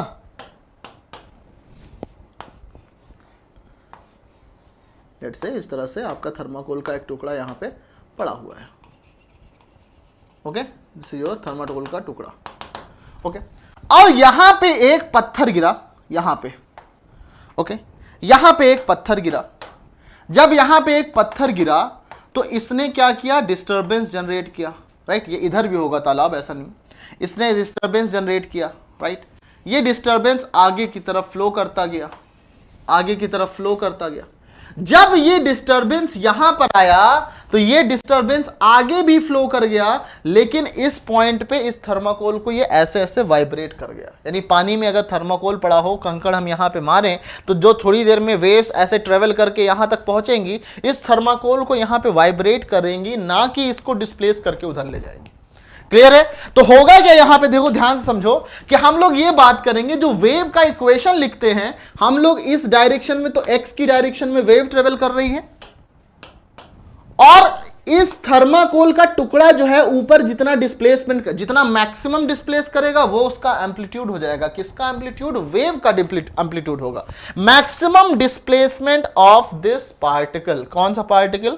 जो वेव का पार्टिकल है, जो आपका वेव मोशन का पार्टिकल है, वो पार्टिकल का maximum displacement will be the displacement of wave, and जो इसका डिस्प्लेसमेंट होगा, लेट्स से वो y डिस्प्लेसमेंट है, ये जो y होता है वो फंक्शन होता है x और t का।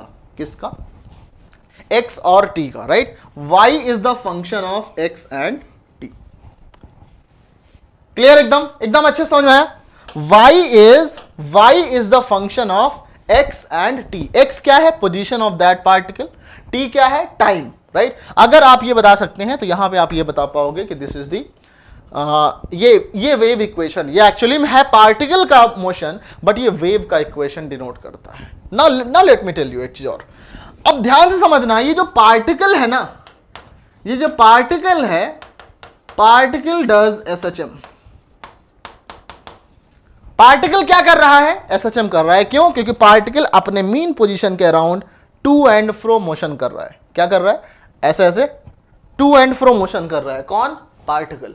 Particle is performing to and fro motion and wave is moving in this direction. तो इस तरह के वेव में अब मुझे बताओ, ये ट्रांसवर्स वेव है या फिर लॉन्गिट्यूडिनल है? ये ट्रांसवर्स वेव है या लॉन्गिट्यूडिनल है? ये क्या है? आपका एक ट्रांसवर्स वेव है, राइट? तो ये आपका, अगर आप इस तरह से लिख सकते हो तो this is known as displacement. Clear है? एकदम समझ में आया अच्छे से? नेक्स्ट चीज मैं आपको एक बहुत इंपॉर्टेंट बताऊंगा कि जो आपका साउंड वेव्स होता है, जो लॉन्गिट्यूडिनल वेव्स होता है, समझने की बात समझो एक बार। हमने कहा भाई ट्रांसवर्स वेव में पार्टिकल ऊपर नीचे करेंगे तो उसका डिस्प्लेसमेंट हम लोग बता देंगे। अब लॉन्गिट्यूडिनल में जो साउंड मेरा निकला वो ऐसे ऐसे वाइब्रेट करते करते जा रहा है, ऐसे ऐसे, राइट? ऐसे ऐसे वाइब्रेट करते जा रहा है, तो वहां पे किसका डिस्प्लेसमेंट लिखेंगे? वहां पे किसका डिस्प्लेसमेंट लिखोगे? तो गाइस ध्यान से समझना, जब आपका मीडियम के पार्टिकल्स को हम ऐसे ऑसिलेट कराते हैं, ऐसे ऑसिलेट कर, मैं साउंड वेव्स में बहुत इंटरेस्टिंग तरीके से पढ़ाऊंगा, राइट? अभी साउंड वेव्स नहीं पढ़ाऊंगा यहां पे, आप बस ध्यान समझो। साउंड वेव्स को मॉडर्न फिजिक्स के बाद बताएंगे, राइट? आपका क्या होगा, ये पार्टिकल जब ऐसे ऑसिलेट कर रहा है तो होता क्या है कि जब ये ऑसिलेट करेगा, जब कंप्रेशन करेगा, तो एटमॉस्फेयर की डेंसिटी इंक्रीज कर जाएगी। एटमॉस्फेयर की डेंसिटी इंक्रीज कर जाएगी, और जहां पे रेयर फ्रैक्शन होगा वहां पे एटमॉस्फेयर की डेंसिटी डिक्रीज कर जाएगी। यानी कि, और डेंसिटी अगर हटा तो प्रेशर भी चेंज, डेंसिटी में वेरिएशन हुआ तो प्रेशर में भी चेंज आएगा। प्रेशर क्या होगा? डेंसिटी जहां ज्यादा, प्रेशर वहां पे ज्यादा, है ना? तो डेंसिटी जहां ज्यादा, प्रेशर वहां पे ज्यादा। यानी कि अपन लोग बोलेंगे सिंपल सी एक बात कि जब साउंड वेव प्रोपेगेट करता है तो उसके साथ में density wave and sound, density and pressure waves भी बनती हैं। तो हम लोग जो साउंड वेव्स में जो y लिखेंगे वो क्या लिखेंगे? डेंसिटी की वैल्यू लिखेंगे। डेंसिटी की वैल्यू जितना ज्यादा होगा, प्रेशर की वैल्यू जितना ज्यादा होगा, as a function of x and t। Clear? थोड़ा सा आइडिया मिला आपको? क्रैश कोर्स में गाइस इतना ही दे सकते हैं ना। थोड़ा सा आइडिया मिला आपको? अंडरस्टूड है ना? एकदम अच्छे समझो, क्योंकि इस बात को हम लोग कम से कम टाइम में बहुत अच्छे समझने की कोशिश कर रहे हैं, राइट? तो ये चीज आई होप कि आपको क्लियर हुआ ये चीज एकदम अच्छे से। तो हमने कहा y is a function of f is equal to f of x and t, और ये होता है आपका क्या? Wave equation. तो क्या क्वेश्चन आया कि क्या जितने भी फंक्शन x और t के होंगे, जितने भी फंक्शन x और t के होंगे, क्या वो सारे के सारे वेव इक्वेशन को डिनोट करेंगे? क्या वो सारे के सारे वेव मोशन को डिनोट करेंगे? जवाब आया बिल्कुल नहीं। जवाब आया बिल्कुल नहीं। y is equal to f of x t में ये तो होगा, ये तो तुम्हारा नेसेसरी कंडीशन है, but this is not the sufficient condition. ये तो होना ही चाहिए, फंक्शन को x और t का फंक्शन होना पड़ेगा, बट क्या ऐसा हो जाने से वो वेव मोशन हो जाएगा? बिल्कुल नहीं। क्या और चाहिए हमको, क्या और चाहिए हमको? हम बोलेंगे यहां पे कि del टू y अपॉन del x स्क्वायर बराबर k into del two y अपॉन del t square. This is the condition of wave motion, condition of wave motion. आई बात समझ में? This is the condition of wave motion, है ना। del two y upon del x square बराबर k into del two y upon del t, del two y upon sir इतना पेड में भी नहीं देते हैं सर। अरे दीपेंद्र सिंह परिहार, हमने पेड वाले बच्चों से आप रिव्यू करके तो देखो, एक बार रिव्यू करके देखो। जितना इन्होंने 11th 12th और ग्रेजुएशन में नहीं पढ़ा है, उतना इन्होंने एटीसी में पढ़ के खुश हैं। हर एक बच्चा पेड का, हर एक बच्चा पेड, वो इतना खुश है जितना इन्होंने 11th 12th और ग्रेजुएशन में नहीं पढ़ा है, उतना फिजिक्स इन्होंने पढ़ा है। 160 घंटे में इन्होंने फिजिक्स पढ़ा है। और जिन्होंने रेगुलर दिया हुआ है ना चलो, पेड में गाइस बताया हुआ है, सब कुछ आपको बताया हुआ है एवरीवन, है ना। पेड में ये सारी चीज तो आपको पेड में बताई ही गई। हाँ देखो, अब हम लोग बात करें आगे सुनो, देखो ध्यान से। ये क्या है? This is the condition of wave motion, right, condition of wave motion. अब अगर, लेकिन देखो फोकस करना, यहां पे जो k है ना, k must be positive, k must be positive. अगर ये हो जाता है तो हम बोलते हैं आपका ये चीज सही है। बट क्या इतना हो जाने से हमेशा सही हो जाएगा? हम लोग इसको बोलेंगे गाइस, देखो अगर ये हो जाएगा तो ये तो आपका हमेशा हर जगह वेव इक्वेशन देगा, लेकिन इसको, इस डिफरेंशियल इक्वेशन को अगर सॉल्व करके देखा गया तो आपको मिला क्या? f is equal to a x plus minus a x plus b t. ध्यान से समझना, आपको मिला y बराबर f of a x plus b t. आपको क्या मिला? आपको मिला y बराबर f of a x plus b t. Okay, y बराबर f of a x plus b t. Okay, अब बात ये आई कि क्या जितने भी इक्वेशन होंगे ax, मतलब इसको सॉल्व किया गया, इस डिफरेंशियल इक्वेशन को सॉल्व किया गया तो ये मिला हमको, जो फंक्शन मिला वो इस टाइप का मिला। ओके, और अब सवाल ये आया कि जितने भी फंक्शन होंगे ax प्लस बी टी के फंक्शन, जैसे मान लो y बराबर 3x प्लस माइनस 2t का होल स्क्वायर, क्या ये एक वेव इक्वेशन है? किसी ने कहा log x प्लस 2t, ये भी तुम्हारा function of ax plus b t है, तो क्या ये वेव इक्वेशन है? तो जवाब आया नहीं भाई साहब। y शुड बी डिफाइंड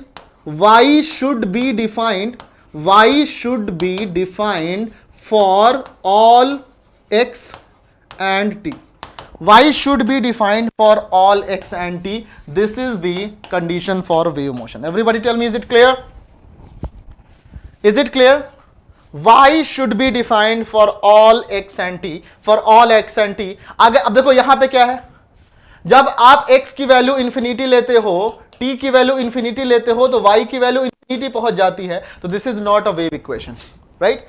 इसमें देखो, जब आप x लेस देन 0 लोगे और t लेस देन 0 लोगे तो log के अंदर निगेटिव आ जाएगा, ये फिर से डिफाइन नहीं होगा, तो this is not a wave equation. लेकिन अगर आपसे बोल दिया जाए कि भाई साहब हमारे पास एक इक्वेशन ऐसा है, क्या बताओ ये एक वेव इक्वेशन है क्या? इक्वेशन ऐसा है, y बराबर 1/1 प्लस 2x प्लस t का होल स्क्वायर, क्या एक वेव इक्वेशन है? अपन लोग बोलेंगे बिल्कुल ये एक वेव इक्वेशन है। क्यों? क्योंकि x और t की कोई भी वैल्यू ले लो, y डिफाइंड है। इवन आप इंफिनिटी जाएगा तो ये 1/∞ 0 हो जाएगा। इवन ये आपका माइनस इन्फिनिटी जाएगा तो भी आपका 0 चला जाएगा। अगर ये आपकी वैल्यू 0 आएगा तो 1/1 प्लस 0 1 आ जाएगा। हर एक वैल्यू के लिए डिफाइंड है और फंक्शन है ax प्लस bt का, तो this is a wave equation. Are you getting it everybody? Tell मी।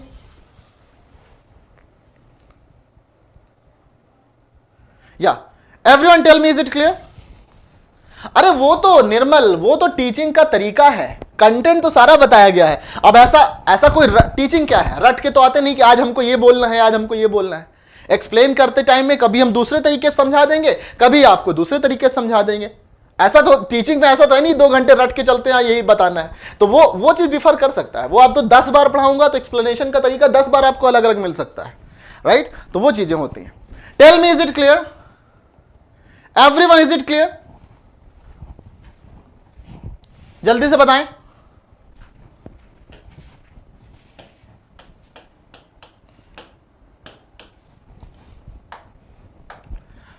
तो ये आपका क्या हो गया, वेव इक्वेशन। एवरीवन मुझे जल्दी से एक बार बताओ कि क्या समझ में आया आपको, यहां तक की बातें आपको क्लियर हैं, यहां तक की बातें आपको क्लियर हैं? अगर ये क्लियर है तो आगे बढ़ा जाए, बताएं। यहां तक की बातें क्लियर है, यहां तक एवरीवन?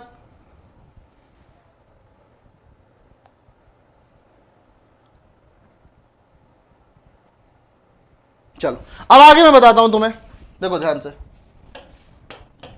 y बराबर f of ax plus b t and y is defined for all x and t। t की वैल्यू निगेटिव तो हो नहीं सकता, for all x and t। तब ये आपका क्या होगा, ये एक वेव इक्वेशन होगा। और अगर ये वेव इक्वेशन होगा तो वेव का कुछ स्पीड होगा, है ना। अगर ये वेव इक्वेशन है तो वेव का कुछ ना कुछ तो स्पीड होगा, और जो स्पीड होता है वेव का, that is wave speed. Wave speed बराबर होगा coefficient of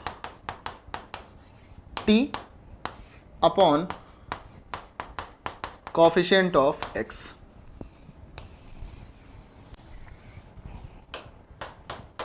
okay, coefficient of T upon coefficient of x. तो यहां पे अगर स्पीड की बात करें, अब देखो यहां पे ए बी जो है ना वो तुम्हारा पॉजिटिव निगेटिव कुछ भी हो सकता है।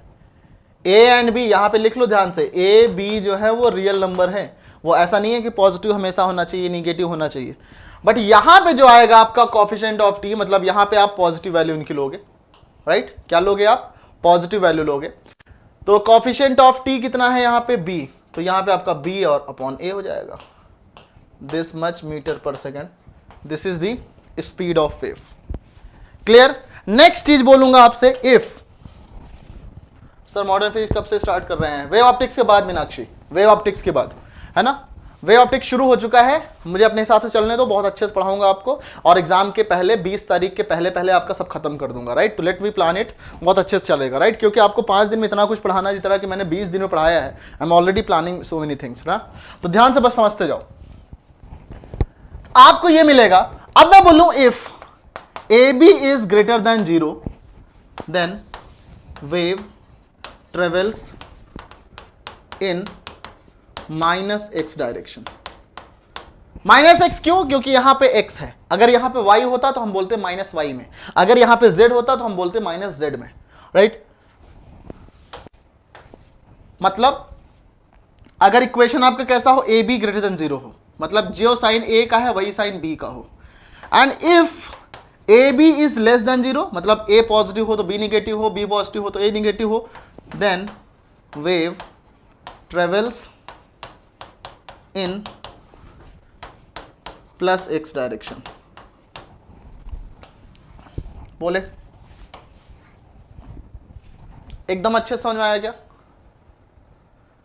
मैराथन आपको रिवीजन के लिए लेंगे डीएसपी, राइट। मैराथन आपको रिवीजन के लिए लेंगे, नो वरी, मैराथन आपको रिवीजन के लिए लेंगे। ये क्रैश कोर्स को चलने दो, राइट, इसको चलने दो अच्छे से जैसे चल रहा है। Tell me, is it clear? यहां तक कोई डाउट ना? तो जैसे अगर आपसे बोल दिया जाए कि y बराबर f of 2x minus 3t है, ये आपका एक वेव इक्वेशन है, right. This is a wave equation. तो मुझे बताओ यहां पे वेव की स्पीड बताओ एंड डायरेक्शन बताओ, मुझे बताओ स्पीड एंड डायरेक्शन, जल्दी से बताओ। Speed and direction, everybody quickly tell me. Wave travels in plus x direction, right. अगर ऐसा है तो स्पीड कितना होगा, स्पीड होता है कितना, क्या बताया था, coefficient of T upon coefficient of x. तो कोफिशिएंट ऑफ टी कितना है, 3, पॉजिटिव लेना है यहां पे स्पीड निकालते के टाइम पे, 3/2 मतलब 1.5 मीटर पर सेकेंड, ओके। और डायरेक्शन क्या होगा, देखो ये दोनों अपोजिट साइन के हैं, तो प्लस एक्स डायरेक्शन में ट्रेवल कर रहा है वेव आपका प्लस एक्स डायरेक्शन में ट्रेवल कर रहा है with this much of speed. Is it okay everybody? बिल्कुल सही, बिल्कुल सही, बिल्कुल सही। अब अपने लोग आगे की बात करते हैं कि equation of travelling wave, progressive wave, जो वेव आपकी ऐसे ट्रेवल करती है ना उसको हम लोग बोलते हैं ट्रेवलिंग वेव। क्या बोलते हैं? Travelling wave. ट्रेवलिंग वेव, इसको हम लोग बोलते हैं क्या? प्रोग्रेसिव वेव ना। इसको हम लोग बोलते हैं हार्मोनिक वेव ना, जिसका हार्मोनिक का मतलब फ्रीक्वेंसी से होता है, राइट। तो अगर एक ही फ्रीक्वेंसी है तो हम लोग यहाँ पे हार्मोनिक वेव बोल देते हैं, राइट। इसको भी single frequency, simple harmonic wave आपने देखा था ना, जहां पे डायरेक्टली प्रोपोर्शनल था। तो आप इसके बस इसका नाम समझ लो। मैं अगर बोलूं कि इक्वेशन इनके कैसे होते हैं, राइट, तो इसका इक्वेशन मैंने डिराइव किया हुआ है। डिराइव अभी नहीं करेंगे, आप लोग बस ध्यान समझो। इसका जो इक्वेशन होता है that is y is equal to a sine omega T minus K x. Let's say initial phase phi है, phi. This is the equation of travelling wave, right. इस तरह से इक्वेशन निकल के आता है ना। इसी को हम ऐसे बोले, जो आपका ओमेगा होता है वो होता है एंगुलर फ्रीक्वेंसी। क्या होता है? Angular frequency, right. ओमेगा की वैल्यू होती है 2 पाई एफ या 2 पाई बाई टी। जो तुम्हारा के होता है वो होता है angular wave number, angular wave number, right. तो ये होता है के, this is 2 pi by lambda. 1 by lambda को वेव नंबर बोलते हैं और 2 पाई बाई लैम्डा को एंगुलर वेव नंबर। ठीक, चलो ये आता है यहां पे तुम्हारे पास में। ओके, एकदम सही बात है। अब बात करते हैं हम लोग आगे की। तो अगर सोचो, आप ऐसे सोचो कि यहां पे आपको ये मिला, तो मैं ऐसे बोलूंगा ए साइन ओमेगा टी मतलब 2 pi by T into T minus 2 pi by lambda into x plus five, है ना। लेट से बहुत जगह फाई नहीं लिखते गाइस, बहुत जगह। मैं इसलिए नहीं लिख रहा हूं क्योंकि चलो आप लिख लो, नहीं बोलोगे सर लिखे नहीं आप। देखो क्या होता है, y बराबर a साइन 2 पाई कॉमन ले लो, अंदर मिलेगा t by T minus x by lambda plus five, right. This is another form of equation, right. इसी को और फॉर्म में कैसे लिख सकते हैं? देखो इसी को और फॉर्म में कैसे लिख सकते हैं हम लोग? चलो इसको पहले इतना समझो फिर बताते हैं। इज इट ओके एवरीवन यहां तक?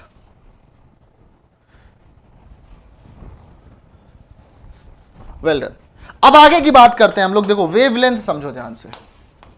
What is wavelength? ओके, अच्छा इन सब जगह मुझे बताओ what is the speed of equation. Speed of wave क्या होगा यहां से अगर हम बात करें? स्पीड ऑफ वेव क्या होगा? कोएफिशिएंट ऑफ टी यानी कि omega upon coefficient of x यानी कि के। तो v बराबर ओमेगा बाई के, v बराबर ओमेगा बाई के होगा। इसको यहां से समझो ध्यान से अब हम लोग कि जो वेवलेंथ होता है वो होता है डिस्टेंस ट्रेवल्ड बाय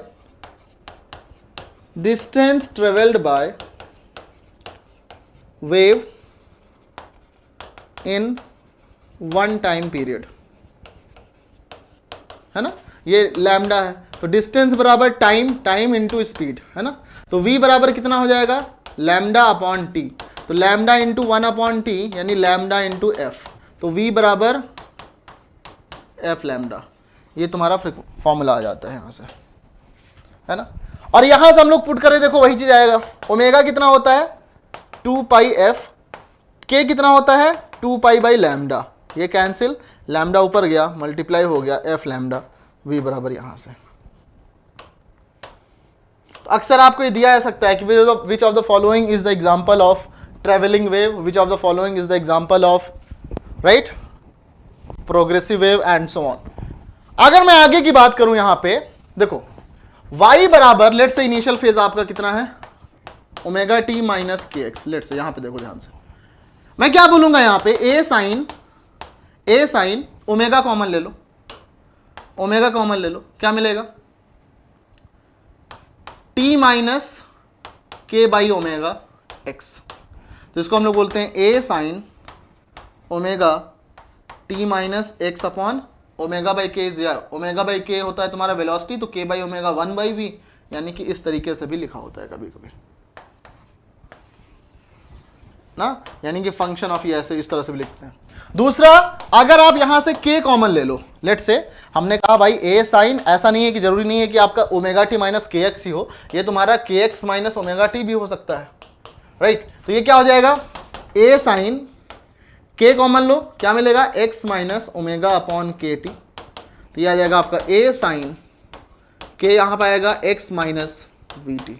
तो ये भी एक तरह का वेव इक्वेशन होता है। These all are the examples of travelling wave, these all are the examples of progressive wave and so on. Clear है? तो गाइज ये मैं कुछ चीजें आपको थोड़ा सा बता के फिर छोड़ूंगा, फिर बाकी हम लोग कल की क्लास में मिलेंगे, है ना। चलो, क्लास आपकी जो है ना वो 20 के पहले खत्म हो जाएगी।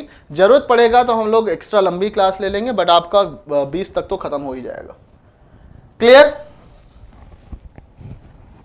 चलो, अब एक काम करते हैं, a sine x minus v t, ये हम लोगों ने बात कर लिया अच्छे से, है ना, ये हम लोगों ने बात कर लिया। अब एक काम करते हैं, आपको सुनिए ध्यान से, कि ये जो है क्या है, this is the wave equation, right, this is the wave equation exactly. अब एक चीज और देखो ध्यान से, आपका आ गया y बराबर a sine omega T minus K x. Okay, तो स्पीड ऑफ वेव क्या होगा, ओमेगा बाई के। आप मुझे बताइए, what is the speed of particle, what is the speed of particle everyone, या मैं बोलूं maximum speed of the particle, what is the maximum speed of the particle, बताओ। या सो पहले आप स्पीड बताओ, फिर मैक्सिमम स्पीड बताओ। What is the speed of particle, यहां पे एसएचएम परफॉर्म कर, यहां पे जो पार्टिकल है जो कि एसएचएम परफॉर्म कर रहा है, इसका स्पीड कितना होगा। तो पार्टिकल क्या होता है गाइस, पार्टिकल आपका एसएचएम परफॉर्म करता है, पार्टिकल आपका एसएचएम परफॉर्म करता है। और अगर पार्टिकल एसएचएम परफॉर्म करता है तो एसएचएम का हर एक फॉर्मूला हम लोग यहां लगा सकते हैं। और एसएचएम में स्पीड क्या होता था, ओमेगा अंडर रूट ए स्क्वायर माइनस एक्स स्क्वायर, जब पार्टिकल आपका एक्स की डायरेक्शन में मूव करता था। तो यहां हम लोग बोलेंगे इसको ओमेगा अंडर रूट ए स्क्वायर माइनस वाई स्क्वायर। और मीन पोजीशन पे पार्टिकल का एक्सेलरेशन मैक्सिमम होता है। वेलोसिटी ऑफ पार्टिकल मैक्सिमम जो होगा वो कहां होगा, मीन पोजीशन पे, यानी y इक्वल टू 0 पे, तो ये ओमेगा ए हो जाएगा। ना ना ना ना आकाश सिंह, वो आपका वेव का इक्वेशन था, वो वेव मोशन का फॉर्मूला है ओमेगा बाई के, पार्टिकल के स्पीड का ये फॉर्मूला होगा। बताओ, इज इट क्लियर?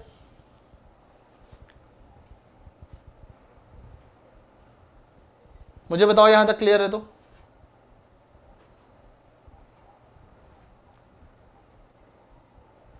बहुत जबरदस्त क्लास है गाइस, आप लोग जितने भी लोग एटीसी का प्रिपरेशन कर रहे हैं उनको रिफर कर देना ये सब चीज, है ना। चलो,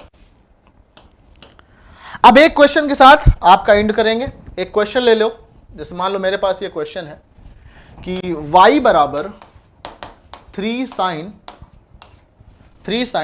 6.28 इन 628 समझ लो 628t माइनस 3 इंटू 10 की पावर, या समझो मैं बोलूँ ऐसे 3.14 इंटू 10 की पावर माइनस 3x, ठीक है, x आपका ये हो गया दिस मच, राइट, मीटर। ये एक वेव इक्वेशन है, आपको क्या क्या बताना है, ये आपका एक वेव इक्वेशन है, आपको क्या बताना है, find number 1 speed of wave, number 2 speed of wave eight t बराबर 2 सेकेंड एंड x बराबर 0। Okay, number 3 speed of particle, या मैं बोलूं maximum speed of the particle,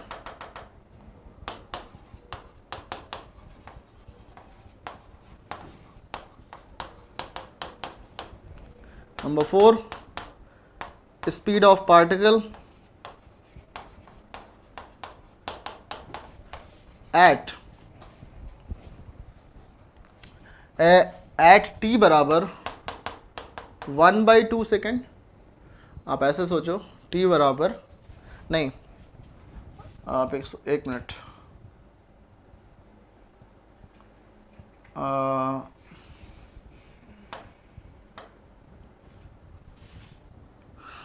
t बराबर 0.01 सेकेंड एंड x बराबर 0। Fifth, find lambda omega F T, सारी चीजें बताना।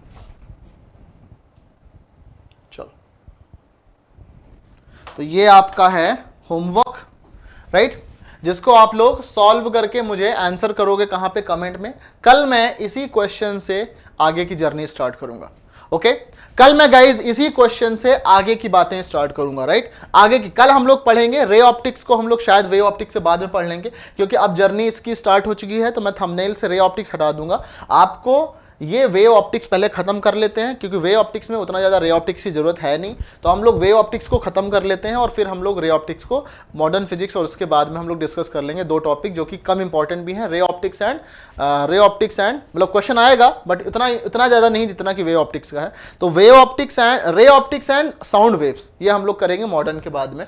बट आप लोग पहले इस क्वेश्चन को करके आप लोग मुझे होमवर्क करो, कहाँ पे करोगे, इसका आंसर करोगे यूट्यूब पे, राइट। सब लोग सॉल्व कर लेना, इसको ध्यान से रखना। देखो, maximum speed of particle omega हो जाएगा, स्पीड ऑफ पार्टिकल क्या होगा, dy/dt होगा। तो dy/dt निकाल के ये वैल्यूज पुट करके सॉल्व करने की कोशिश करना। क्लियर? तो गाइस ये रहा आज की क्लास में। कल की क्लास में हम लोग क्या पढ़ेंगे, इसके आगे स्टार्ट करेंगे, राइट। वेव्स को खत्म करेंगे, है ना। उसके बाद हम लोग वेव ऑप्टिक्स स्टार्ट कर लेंगे, राइट। वेव ऑप्टिक्स स्टार्ट कर लेंगे जो कि इंपॉर्टेंट सेक्शन है। उसके बाद मॉडर्न फिजिक्स पढ़ लेंगे, राइट। वेव ऑप्टिक्स में आपका तीनों चीजें, interference, polarisation, diffraction, modern physics में पूरा का पूरा।